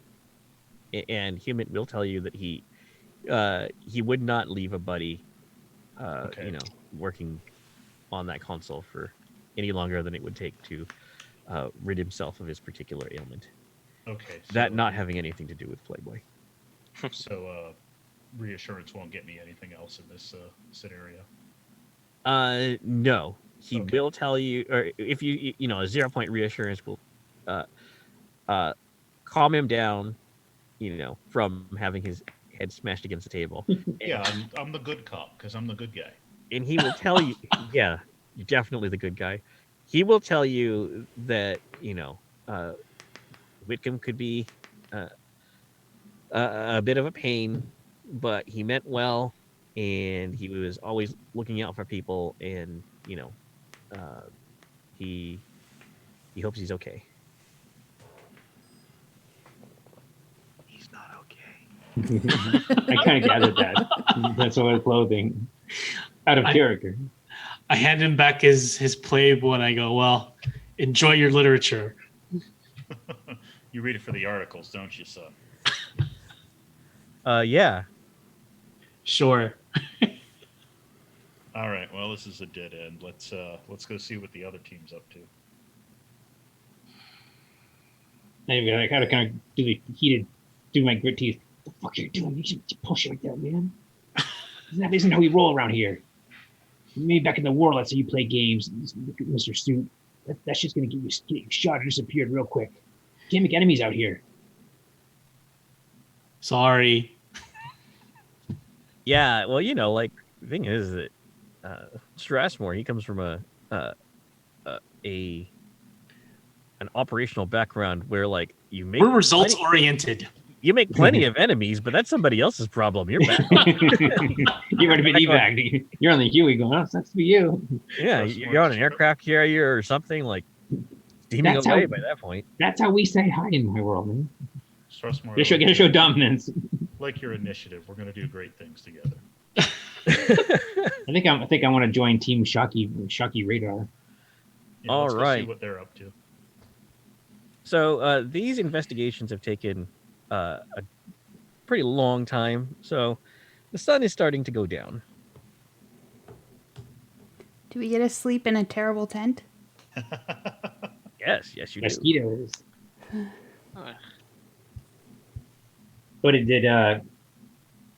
Travelog tell us about his lovely anthropological studies? Fill the team in those for nice nightmare fodder. Yeah, once we're safely away from prying ears, I will fill them in on what I know about the choo-choo. mm, Chocho. choo-choo. The scary choo choo. Yeah. Ugh, damn choo-choos. Call back to early TRF. So Oh, yeah. Charlie does get her own tent though. Yeah. Mosquito net too, I bet. Yeah, you get the very best the Eagle Station has to offer. Wow. Lucky me. it's only kind of full of holes. You get your choice of sea rations. Oh, Oh, now you're really giving her all the works. If I knew what that was, I'm sure I'd be flattered. They're the canned rations that everybody in Vietnam got when they were away from established dining facilities, and you can everyone will sense that they are looking after her because they remove the apricots from the box before they give her the choice. Fair enough. Fair enough. I can pretend like I understand what's happening. It is a long-standing superstition. Never Ah. eat the apricots. Uh, So what you find out about the choo-choos? Just that they're a bunch of real big fighter guys. yeah, they're cannibals, and Oh, they've worked with U.S. interests in the past. I guess they are again now too. Can I use unnatural for the chochos? yeah. All right, I have 1 point of unnatural. Do you want me to spend that or? Yes, and lose 1 point of sanity. Oh, Oh no. Ugh. Delta Green is aware of the Chochos.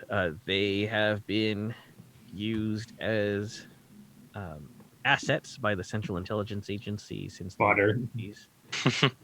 And they have become quite notorious for their brutality, lethality, and um, real propensity for atrocity. So they're effective then. Which the CIA does just consider added effectiveness. It's more bang for the buck. Psychological operations. It's really delivering on the taxpayer investment.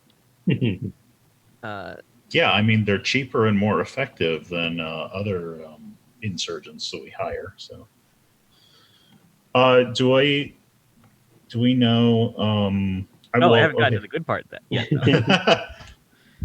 They not only are well established cannibals, but they do practice human sacrifice. Unfortunately, Delta Green does have evidence that the things they sacrifice to listen and them gifts. If I wasn't ready to the program, I'd say that's all bullshit. And it's like they talk all that shit around all the hill tribes, the bush tribes. Oh, they're savages, they're cannibals. Oh, they're all on drugs. Well, okay, but I don't know, not all of it's true. But that's just it's racist, man. Is Dr. Walton sharing all this with the rest of us? I believe in sharing the sanity loss. That's what I was looking at. Why are you shaking like that? Are you cold or something? You ate the paprikas, didn't you? Everybody who went down there can roll stability. Roll stability. All right. All right, here we go. Here we go.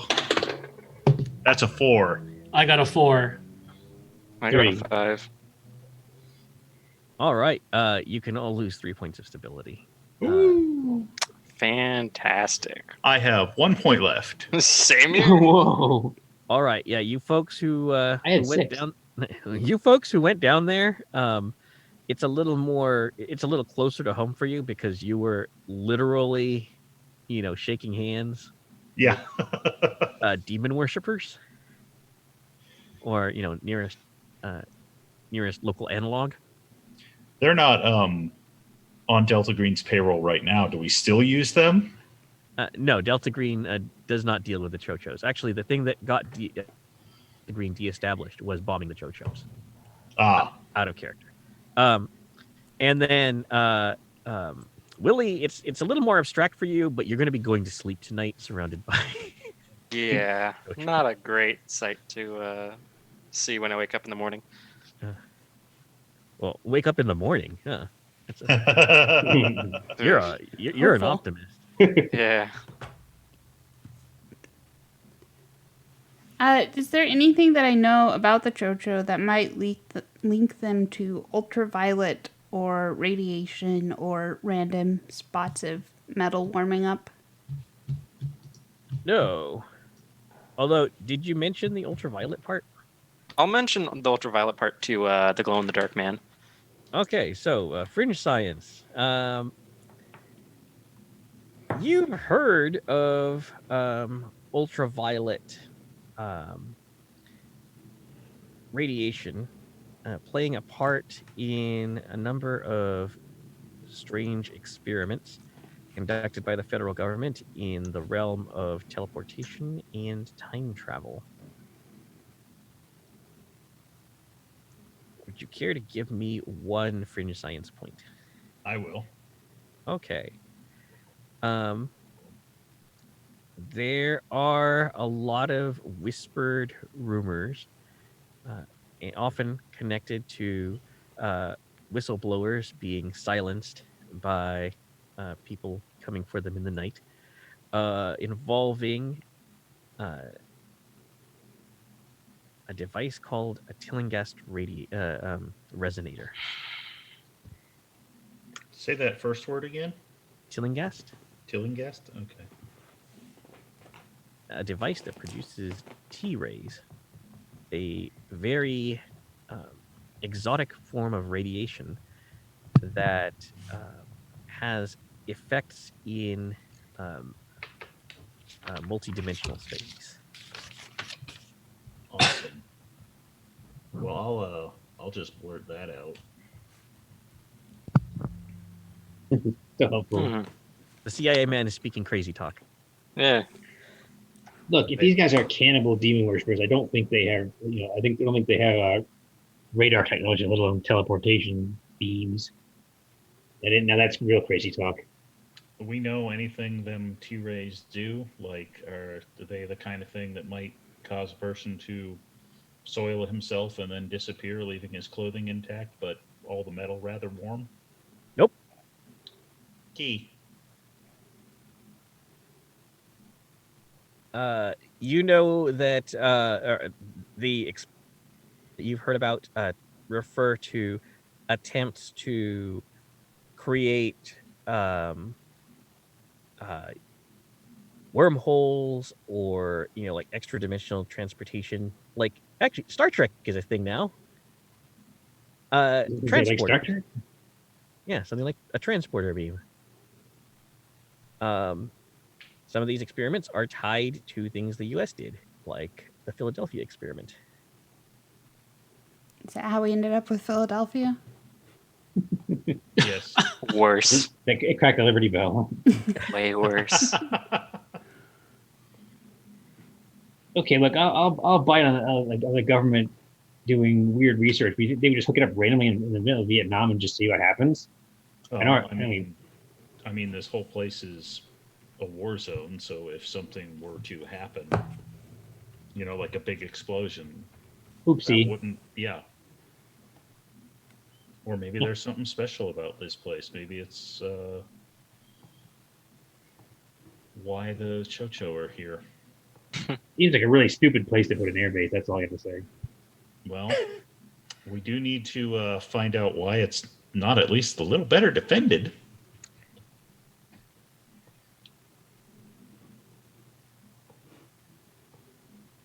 All right. Do you guys want to do anything else before settling in for the night?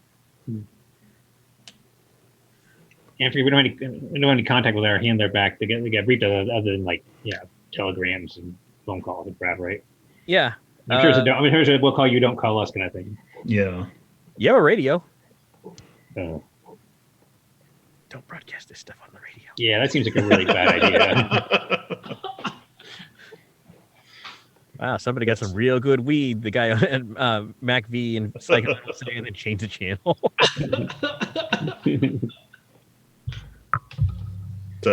I hate this show. No, I think we should try to get some sleep and start fresh in the morning. Yeah. Let's hit the sack. Do you have a sack? That's lucky.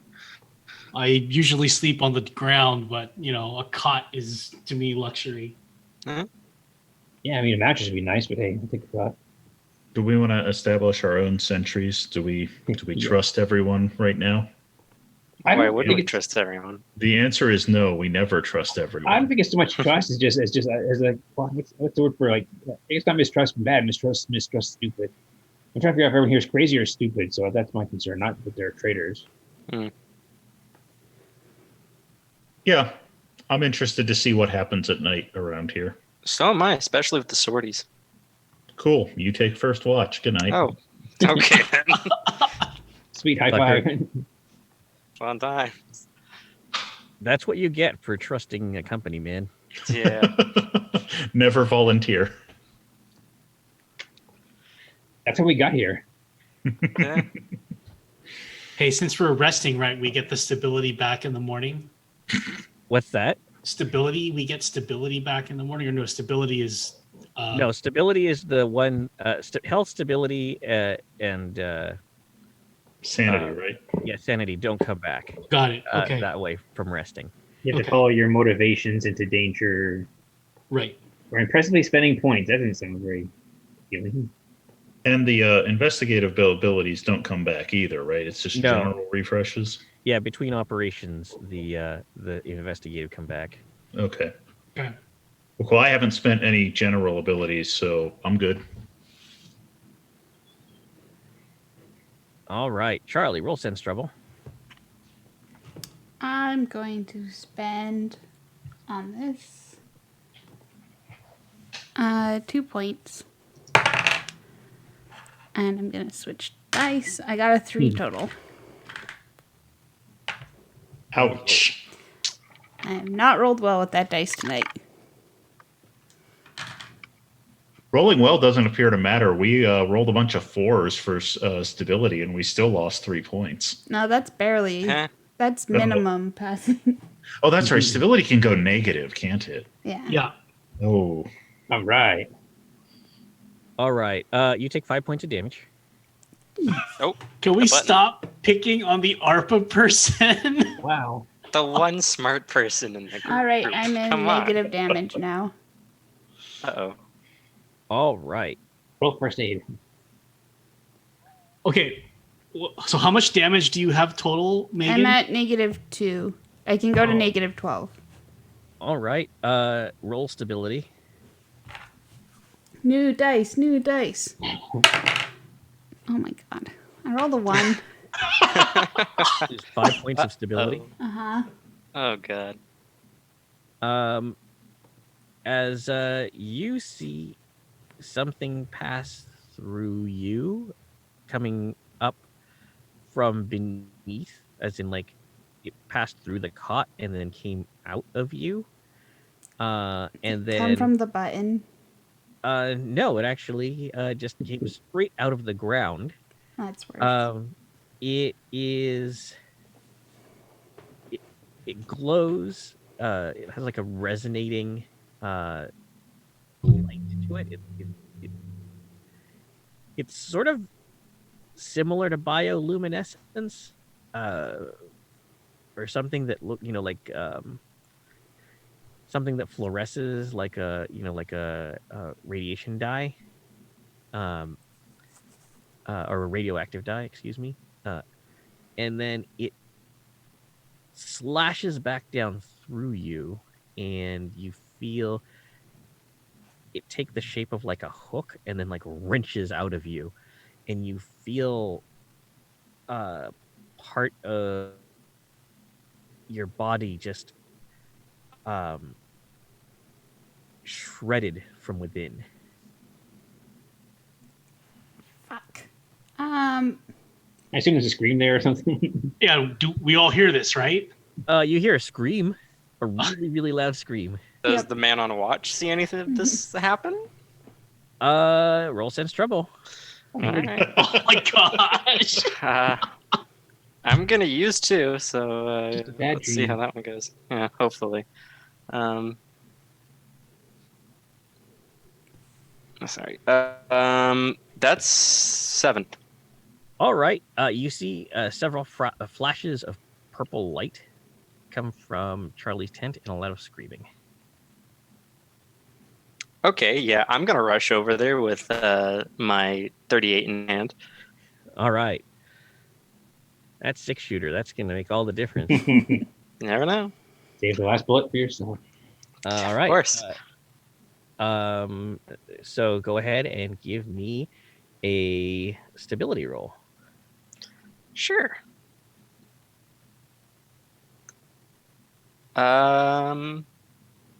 2. All right. You lose 5 points of sanity. 5 points? Okay. Sanity or stability? Oh, Yeah. no, stability. Sorry. I'm. Whew. I was about to did not say. agree. Sorry. Yeah. On that note, when I lost a point of sanity with my natural spend, that was sanity, right? That was sanity. Okay, Oh, that's wait, what but- I thought. You each also lose sanity. Just 1 one? point of sanity. Oh, okay. sorry, everyone. Well, it's okay. Not your fault. Wait, we all did, or just you two Just Willie and Charlie so far. so far? Well, that's not good. So what you see is several things floating in Charlie's tent. All of them look terrifying, and all of them look different. You see things that look like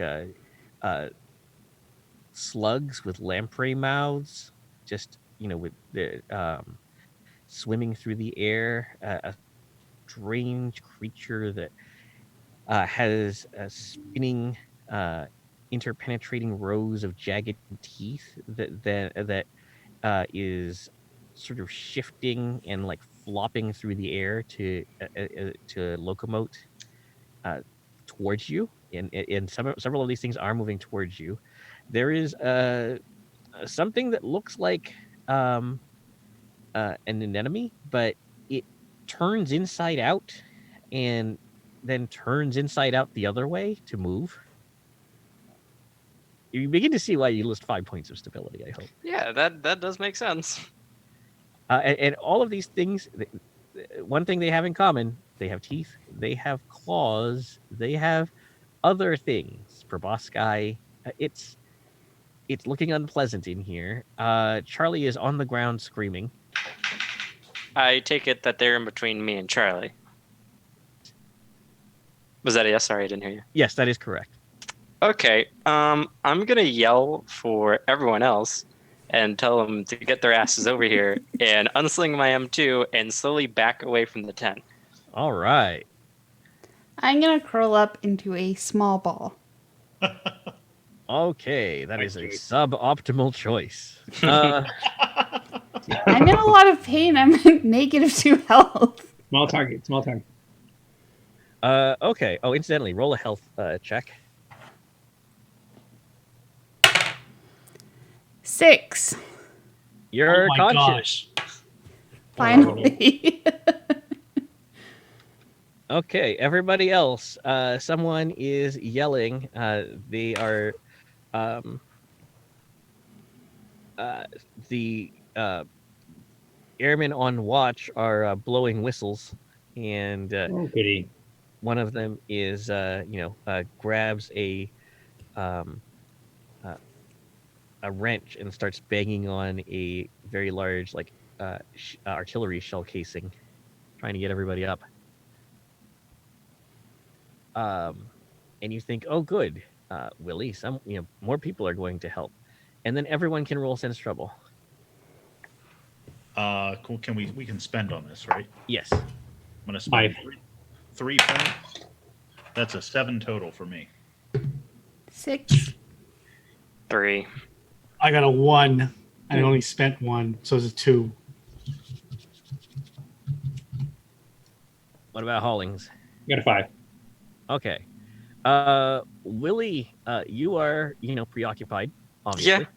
Yeah. And the seal, or you're not used to being in the field this long, so you're not as attuned to the sound of incoming.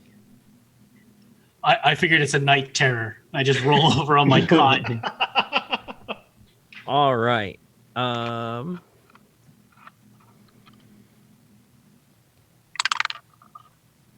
So Did my 7 get me anything? yeah, you're fine. Oh, okay.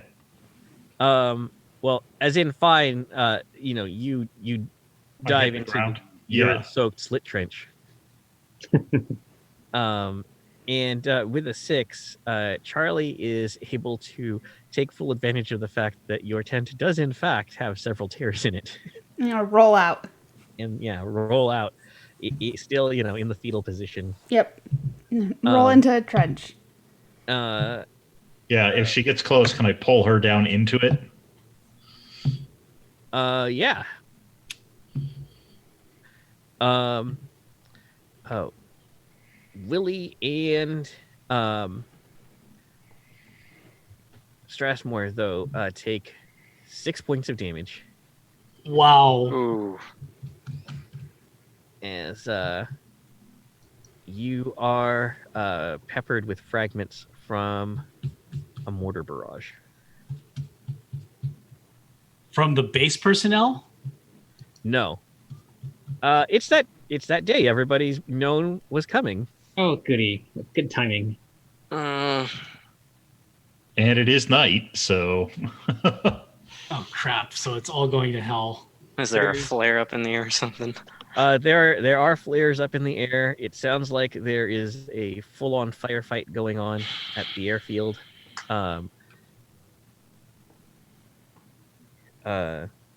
then you hear several M16s open up at the edge of the summit, pouring fire down toward the the side of the hill or mountain.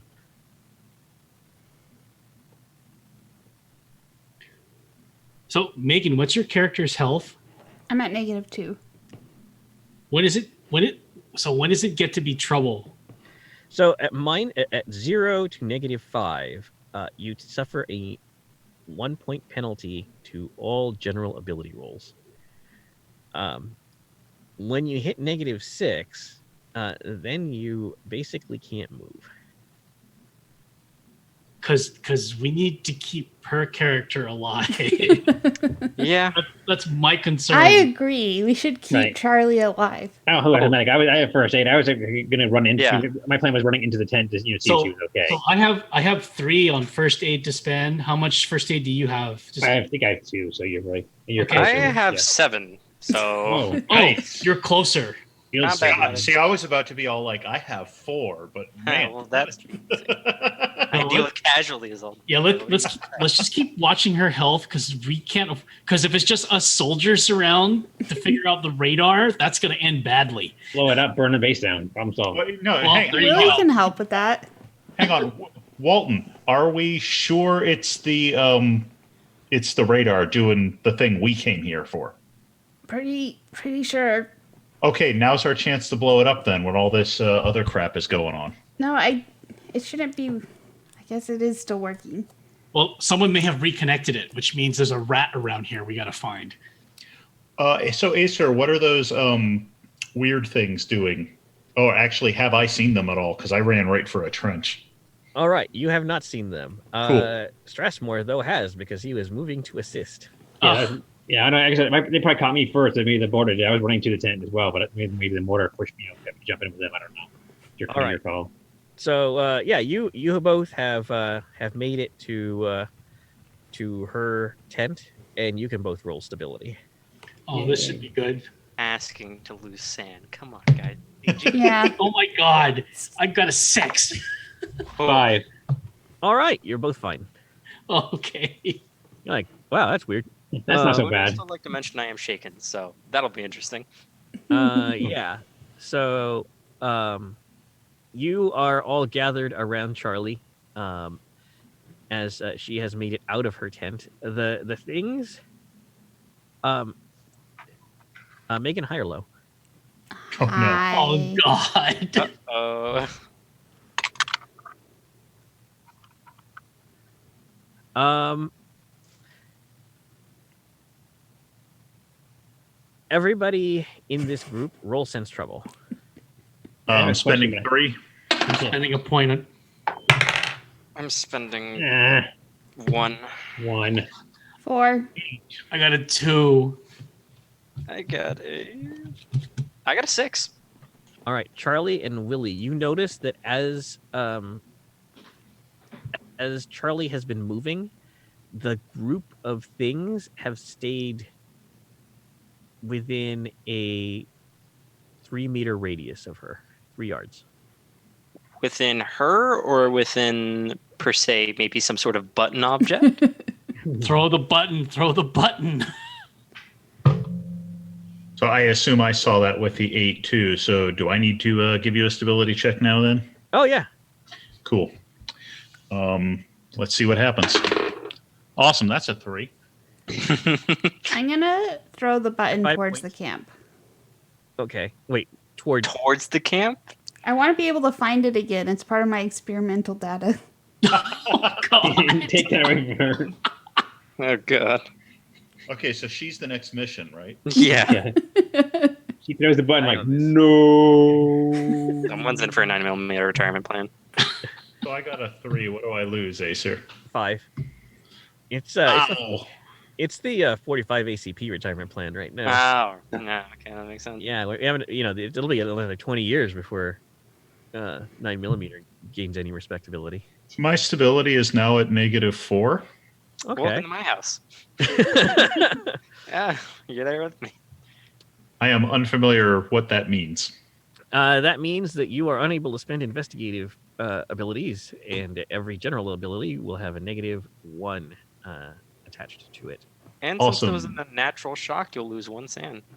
Oh yeah. Oh yeah, cool. Thank you. Oh, the app does not allow me to change that. I'll make a note. With my one Central, obviously, was kind of well, I've got other things in my mind, I guess. But I guess I'm kind of curious. Are these things? Did these creatures seem at all perturbed by the bombardment? Noise? Sometimes they sometimes you seem to or you think that you see them ripple when they are when shrapnel passes through them. In fact, you see one actually struck by a fragment, like a white hot fragment, and then it comes apart. Yeah, eat it. What's that? The rest of them eat it. Yeah. Cool.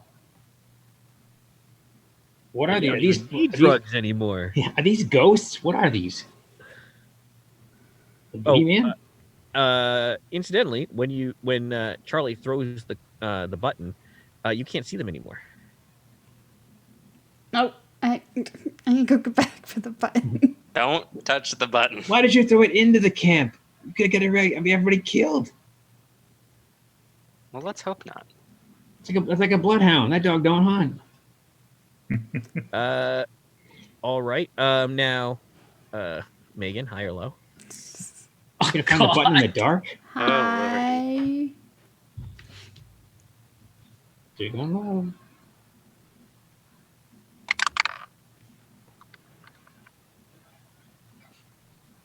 Someone was not paying attention to the U.S. ambassador to Laos. You see that there is, probably from the original airfield clearing, an M9 flamethrower on site. And unfortunately, the button lands right in front of the airman who was operating it. Oh no. Ugh. Can we shoot the flamethrower? Don't shoot the flamethrower. You're gonna kill that poor boy. I think Well, the button is already that's- gonna. Yeah. That's the thing, is that like he was rushing to the scene of where the last call of reports of sightings of the sappers came from. When the coin lands in, or when the button lands in front of him, and he actually had started held down the release for the or he started pumping out fuel and was about to trigger the pyro charge when one of these things basically rips his head off. His finger convulsively pulls the second trigger, and that entire section of the perimeter, such as it is, disappears in a fireball. Does the boogeyman seem affected at all? Well, you can't see any of that. Oh. All you can see is the after effects of Yeah, guys burn came off. And then there Oh, was, hey, No, that's some why I need to go napalm. back for the button. So in this one case, we do need to look at the explosion. So is Well, you can't get the button right now. Come on, let's. can I try a called shot on the tank? oh no, the tank exploded. Oh, so the whole thing's already gone. It's all gone. At least the button's gone too. All right, everyone, Yeah. grab your gear and some grenades, and let's get to the radar and see what's changed. Yeah. Totally agree. I don't care what changed. Grenade. Actually, that radar, the thing that we took off, might be intriguing. Yeah, I have that in my railway bag staff. still. Do you?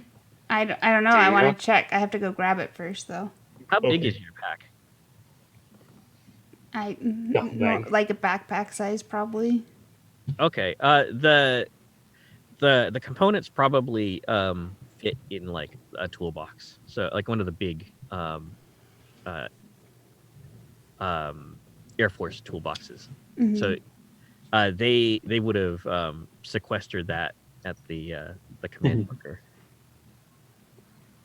I wouldn't give it to them. I want it. You wanted it? Just a U.S. Army. Yeah, give her an Army issue duffel bag. It's huge. All right. So Oh no. okay. It's still there then. And there's still a concentration of those things near it. Wait, I can still see them? Yes, if you go back that way and you walk close to where your duffel bag is, you immediately see them again. Okay, grenade Charlie's tent. Grenade. All right, Charlie, are you doing anything about this? I'm gonna tackle her. About my team attacking me or about the bad things? The bad things also they roll sense trouble. We were gonna tackle you and throw the grenades. I'm going to spend 2 points. 8. Well, Ooh, 7 right. with my owies. Everyone has pulled pins on grenades, and it looks like they are advancing on your tent. Shoot. All right. I'll back up. Okay, everybody roll athletics. Spending 2 points. Spending 6. 3. I'm spending 2 points. I got a 3. Well, thanks to that -1, I have Don't a fumble. 3. I have to back up or roll athletics to avoid being hit by my teammates. Yes. I have 1. Yeah, I guess I can't tackle her and throw a grenade, huh? So Wait, I was I got moving 2 away. 3s and a 1. And what did you roll, John? I get a 6. They spent 2 points. Okay, so Ding. one guy successfully throws a grenade. Uh-oh. We suck. All right. We're gonna die, Strap. Now what the hell? I threw the pin and held the grenade. Uh-oh. Oh, GM says, "What the hell?" That's good. Wait for more dice. Was it a or what kind of grenade did you throw? Was it a frag? Frag grenade. Frag. All right.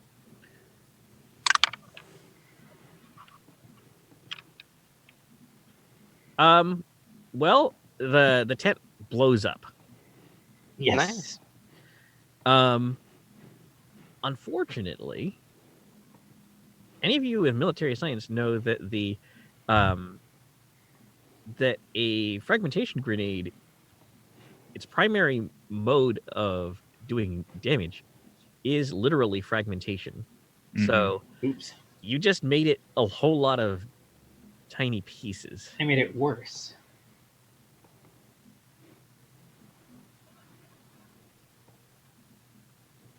So what would you like to do now? Can you roll sense trouble against yourself? Wait, I was saying, you mean you didn't? We're not dodging shrapnel. We made the device lots of little pieces. Yeah, you turn the device into lots of little pieces, and Look at it; doesn't work anymore, right? Peak and tent. That was my hope. Yeah. That the device would be destroyed and I'll do the hands over for don't throw grenades and go peek in the tent. there are still creatures there. I turn back and just went, however many there are, I show many fingers. Okay. 1d6 monsters. This seems appropriate. 1d20. Let's see. Okay. Roll stability. All right. just him. Oh, shit. That's a 1. All right. Well, you lose 2 points of stability from the first attack, Oh, God. as one of the things passes through you. That's a 0. But then,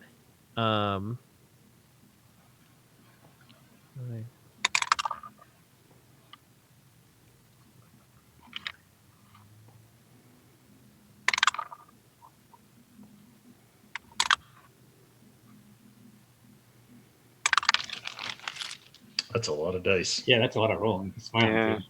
Yeah. you take how many fingers did you hold up? As many as there were monsters. Okay. Well, you held up 6 fingers, Oh no. Oh no. and you stuck your head in the tent after they were all very upset with you. So you take 19 points of damage. Oh, my God. I am so Are you dead. alive? No, I had 7. Wait, so... Oh, well, he is alive. Wow, I just fold up and land on the ground. You disappear. Oh. I've been resonated. How's Hanoi like this time of year? Is my gear still there? Yeah, all of your stuff is. Oh, still there, this is like from beyond. So my gear just goes plump on the ground. Wow, so that took you to exactly -12. You are dead. No regrets. So yeah, you stick your head in, and one of the things like shoots through your chest, and your mouth opens in agony as you feel this thing pass through you, and you know that there is something occupying the same space as you. It feels like, like after a big meal or something, you feel particularly heavy. Uh-huh. It feels sort of like that, except that everything inside you is Burning. needly and sharp and prickly and constantly shifting. And then your mouth drops open, you cry out, and as you do, a swarm of these things flood into you, and two of them go straight for your eyes, two for your nostrils, one for Right your in the mouth. one in the mouth, and then they plunge through you and down, and you just disappear. Can I make one last ability roll? Make sure I don't sew in my drawers as I die. So It's a difficulty 6 stability roll. so I got a 6. An elder sign. That's 6. They're remarkably fresh and clean. Nice. So, Acer, let me make sure I get the sit rep correct here. The base is under attack. We just lost a guy, right? Yes. And so when I say the base is under attack, everyone is going nuts, and the radar's on. Yeah, the radar is on. What you are able to divine from these recent events is that it's not necessarily the fact that the radar is on anymore that's the problem. It's all of the metal that was associated with the radar. So those components that Charlie took away from the radar are contaminated with T radiation. The radar itself is contaminated with T radiation. The button that Charlie threw into the perimeter is contaminated with T radiation. Anything metal that Charlie was touching is now contaminated with T radiation. You're welcome. Thumbs up. So it's attracting those from outside. And Collins as well, right? It's metal. What's that? All of Willie's John's characters. No, Hollings. yeah. Oh, actually, you didn't touch anything, did you? Or did you touch the coin? Wait, who touched? No, I was team 1. I never got near the radar. Well, I mean, he was just eaten by these creatures. So. Oh yeah, any metal he was touching is now contaminated with that radiation. They noticed me. Yeah. They said hi. Okay, so we figured that out. But how do we solve this? Any ideas, team? Get rid of radiation. I don't know how to do that. Burn everything. Napalm seems like a good idea. That's I was calling it an airstrike, but Yeah. But that I don't know if that would melt. See, even melting the metal might not be bad, right? The metal. Well, I mean, it's radiation, so it's just how are we going to get rid of the radiation? Is there a lead box around someplace? If I was alive, I'd say napalm, then bring the bulldozer and bury the metal. But I'm not alive. Burying it might be the best choice, and it looks like these things only come out at night. So I see them at night. So, the debris we can see it all, right, Acer? It's not like microscopic little pieces of metal. Yeah, it's all still, as far as you know. Can I spend a point of physics or chemistry to determine the best way to get rid of all the radioactive metal? Thermite. All right. Do we have any of that? Well, take. Actually, anybody other than wait, hold on, hang on, let me think. Tom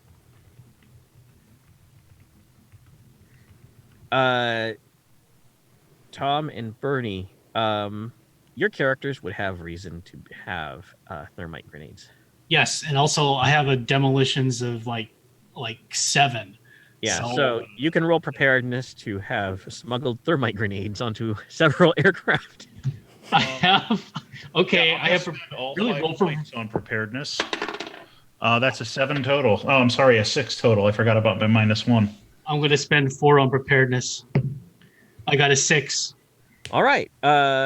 You have this is not your first opera. You have destroyed evidence in this manner before. Yeah, if you collect it all in a pile and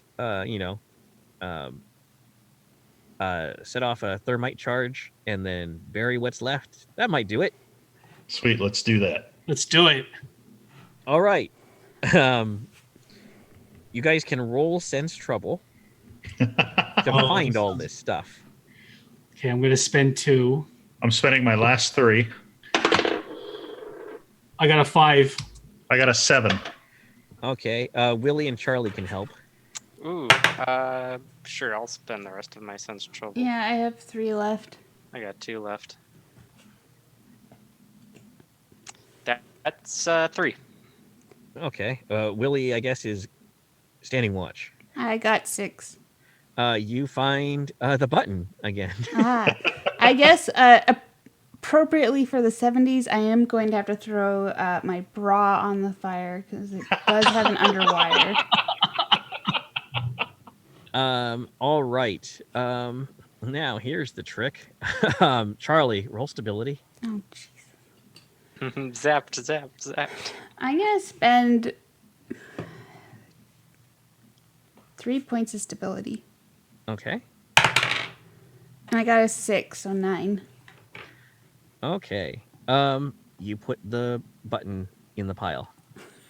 I'll miss you, button. All right. Then Strassmore, give me a demolitions roll. Can I assist? Yes. I'm going to spend 4 on the demolitions roll. I'm going to give you 2. All right. So that increases it by 1. I'll give you 4. That I'll get increases it by 4 3. as well. And that increases it by another 3. And all of them. What, so that's like 8? That's well beyond 8, right? Because I just rolled a 2. Yeah. So that would be 8. And you put in 4 points in, right? Correct. Okay, so that's wait. All of a sudden I can't do math. That's a 12. Yeah, it's huge. It's way beyond 8. Okay, so you that's on fire. This is white hot burning thermite fire, right? Yeah. And that includes the radar, right? Yeah, you just pile it up at beneath the radar and just like create an altar of flame. There is an NVA sapper squad that has been fighting tooth and nail for the past 3 hours to get up here. They poke their heads over the edge and go, "What the fuck?" They are very upset. All the monsters are going towards the metal. No, my metal. And speaking of, very upset gentlemen in the North Vietnamese army, Uh-oh.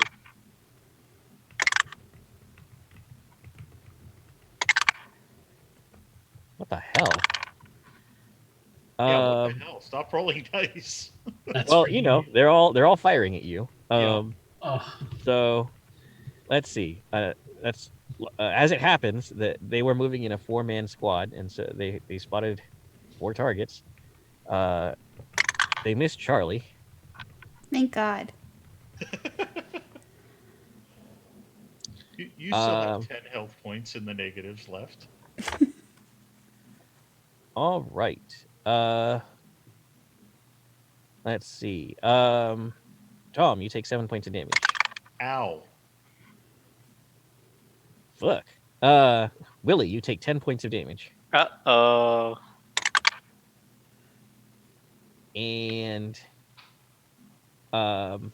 Strassmore takes 8 points of damage. oh man. Incidentally, Fall of Delta Green uses the firearms damage to human rules, which means that you are all now at -6. Oh, we're at -6? Okay. Yep. That's better. Oh, Yeah. okay, right, yeah. Better than me. You Rats, are- I was all happy that I still had 1 health point left and not anymore. well, you actually wait. Yeah, no, you are. That's if you hit 0. If you Oh. if you're down to negative, if you're down to 11, then you're at 11. Good old -6. Yeah. No, I had +1 after. Oh no, I have -6. Ah, Oh. Okay, so if you're taken down to if you're taken to 0, then you drop to -6. Otherwise, you're still okay. okay. Okay. Can I return fire? Yes, you may. What are you firing with? Probably the M14. Okay, are you firing single or full auto? I would like to fire full auto. Now, All I don't right. know the rules for guns in this setting, but I have 11 firearms points, and I would like to spend a lot of them. Okay, so the way this works is that you can spend to fire entirely rock and roll will cost 5 points. Sure. You can spend them out of firearms, stability, or athletics, but only firearms will add to the roll. Okay. Well, yeah, I'll spend. Now, do I need to spend more to account for the fact that I'm at a -1 because of the stability? Yeah. So one more So additional. point. I'll spend 6 points straight out of firearms. Okay, give me a roll. That is 10 total after the -1. Okay, so roll a d6. That's a 3. All right. So they climb up over, or they don't actually climb up over the lip of the summit. Instead, they just lean their shoulders over the side, prop up their AKs, and sprayed you. But as you recover from taking several 7.62 by 39 rounds to your, everywhere, you hose them down, and you just sweep the edge of the crest and slam several, basically big, 308 Winchester rounds into each of them, and you hit them in the shoulder several times, and unfortunately for them, they are they're basically hanging off of the edge, and when you hit them, they are slammed off and fall more than a mile down. Well, that's Insert gonna Doctor hurt. Yell. Now you have to roll stability, unless you're adapted to violence. I do have 3 check marks in violence. Oh, then you're fine. They had it coming. Coca-Cola. All right. So, give me sense trouble rolls. Oh no, I've All already of us? spent all of those points. Anyone who's still alive can roll sense trouble. Okay, I'm gonna spend 2. Oh, wait, no, wait, sorry. Whoop. Go ahead. Okay. 4. 3. 3. Do I still need to make a consciousness check to see if I'm still awake? That's a good idea. -6? Yeah. Weirdly, you can roll, or you can still spend points to stay conscious. But then I you mean, I rolled a 1. I'm just gonna stay asleep. I'm sure you guys can handle it. We got this. Oh, thanks. All Okay. right. So, Tom, you are able to just sort of hang out as you are able to avoid the NVA sappers that have made it onto the summit. There are some pockets of resistance that are still holding out. Charlie and Strassmore can roll stealth. Oh, really? Yeah. I'm gonna spend 5 for this roll for I'm stealth. gonna spend 4. Okay. Wow, I got a 6. So I got 9. 11. All right. Strassmore is the knight. He just fades away into nothingness. You can have some very dramatic knife kills on your way to safety. Is anyone picking Willie up? I'll try to take Willie. Athletics. I'll spend my 4. which gives me 5. That's enough. It's not pretty. I mean, you bang his head a couple of times. Thanks. I'm sure I have like blood coming out of my mouth too, since my insides got ripped up. Drag him over some punchy sticks. Ow. Yeah, oh, this is, but it's an amazing, bit of cinematography with Right. it. Yeah. Yeah. The best There's, Michael Bay like, production. Smoky and then Really low night. camera shot. Yeah. Yeah, the camera is basically just like it's his point of view, like being dragged, seeing his legs like bounce over several. Like there's a point where you just like pull him straight over like a pallet of varsity netting. So Acer, you said I'm good from the sense trouble? Yeah, you're able to just avoid Cool. the ebb and flow of combat until morning comes. It is the Eagle Station is completely wrecked. There's nothing left here. Maybe we should stealth out in the night. We don't want to be Um, here in case anyone sees us. So you are able to make your way into the largest remaining U.S. position. You find that in the night, 2 consultants from the company have made it up the side of the mountain. They decided that discretion was the better part of valor, as the Chochos seem to have taken this opportunity to change sides Mm. from our side to their own side. They're not exactly on the side of the Vietnamese either. Right. This is just a great opportunity for a bunch of people to disappear and for nobody to know why. So they're taking full advantage. The garrison on the airfield looks like they have been routed and are falling back into array. Sergeant Hoffman is busy. He is calling in airstrike after airstrike. So since other company men are there, I assume they have their own extraction. Any way I can spend agency to get us out with them? Because I really don't want to be around here anymore. Yes, you can spend 2 points of agency to. That is all I have. Yeah, it will take 2 points of agency as actually they have an extraction method. It was not looking like the company was willing to risk it. But you basically getting on the radio and threatening to name names. That's going to end well for me. Yeah, well, at least it'll end somewhere other than a hilltop on Laos.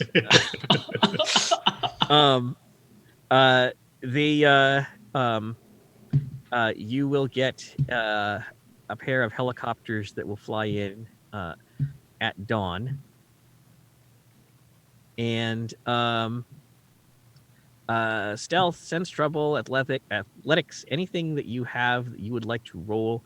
I'll take firearms even. To then get away from this AIA? Yes. Yeah. I'll spend 6 points of stealth.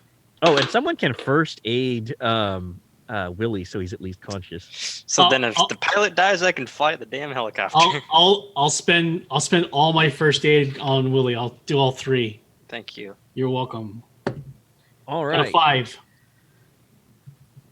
Megan, Okay. you are still hurt too, right? Yeah. I can spend 4 points of first aid on you. All right. I'll bring up. That's 5 total. Okay. So that means you succeed and you can just spend the points. So 3 times 2 is 6.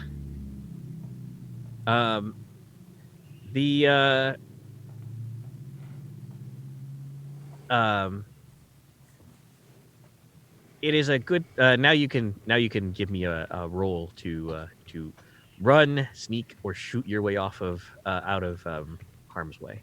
All right. I spent 6 points, and I don't remember. Oh, and it turned out to be the same. That's an 8. Okay. Can I bureaucracy my way out of this? No, you cannot. How about preparedness? Yeah. Have a go bag ready with a disguise. Yeah. I'm going to spend 5 points. 6. I'm gonna spend 3 or 4 in preparedness, and that is 7. All right. So, um, Charlie's contribution to this whole mess is that she has a survival radio and can help coordinate the evacuation. There are about a dozen people who are able to, or who are alive, and so uh, two Hueys will take turns coming in to lift people off. They will lower hoists and pull you up. But between you guys moving expeditiously and providing covering fire, you are able to move. You are able to safely get off the mountain. As you leave, several flights of A1 Sky Raiders will move in and hose down the enemy troop concentrations with 20 millimeter fire, and then drop napalm on the tents and vehicles that are still up there. And we're winning the war. Remember that. The war against mountains. US 1, Mountain 0.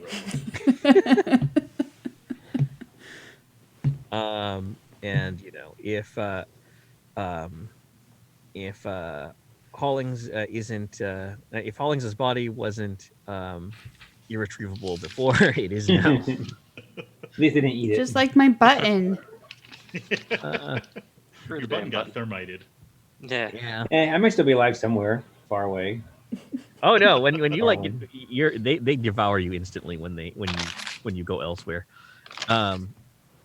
So that has been that's the fall of Eagle Station, and you can all get or you can all safely make it back to Vientiane and then Tan Son Nhut, where you are debriefed.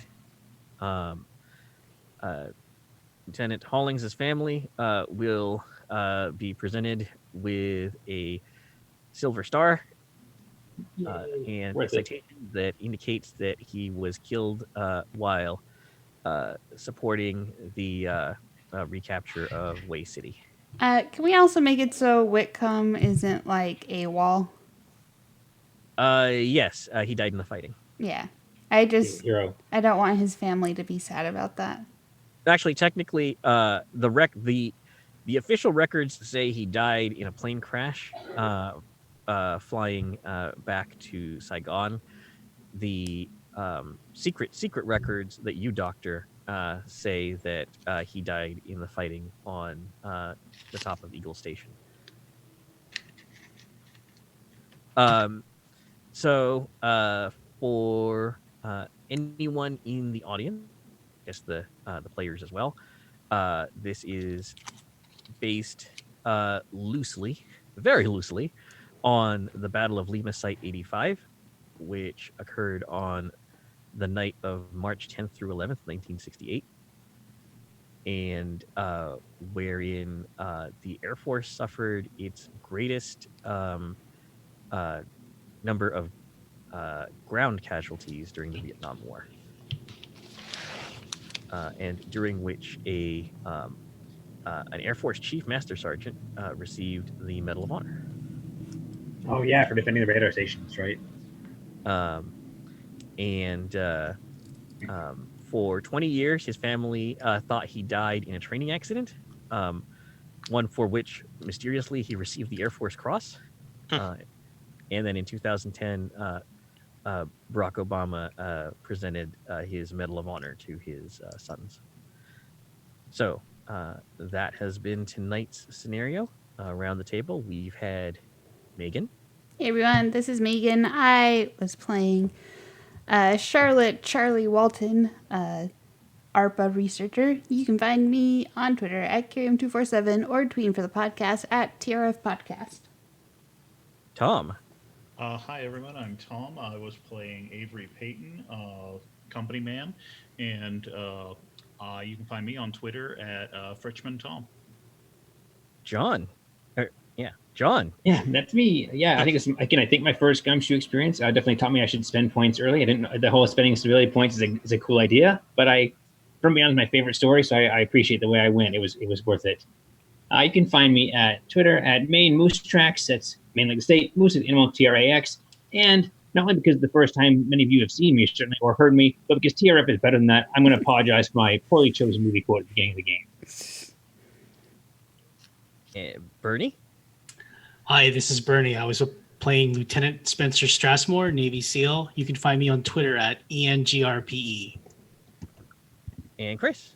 I'm Chris. This is my first time playing with these wonderful group of people. I was playing Lieutenant Matthew Wilson, also known as Willie, and Twitter has a bunch of Tillinghast radiation in it, so don't trust it. And this is Acer. You can find me on Twitter, Acer_Tolentino. Thank you for joining us. And we hope to see you again soon. Until next time, this is TRF signing off. Goodbye. Bye. Humans are such Bye. easy prey. Bye. Goodbye.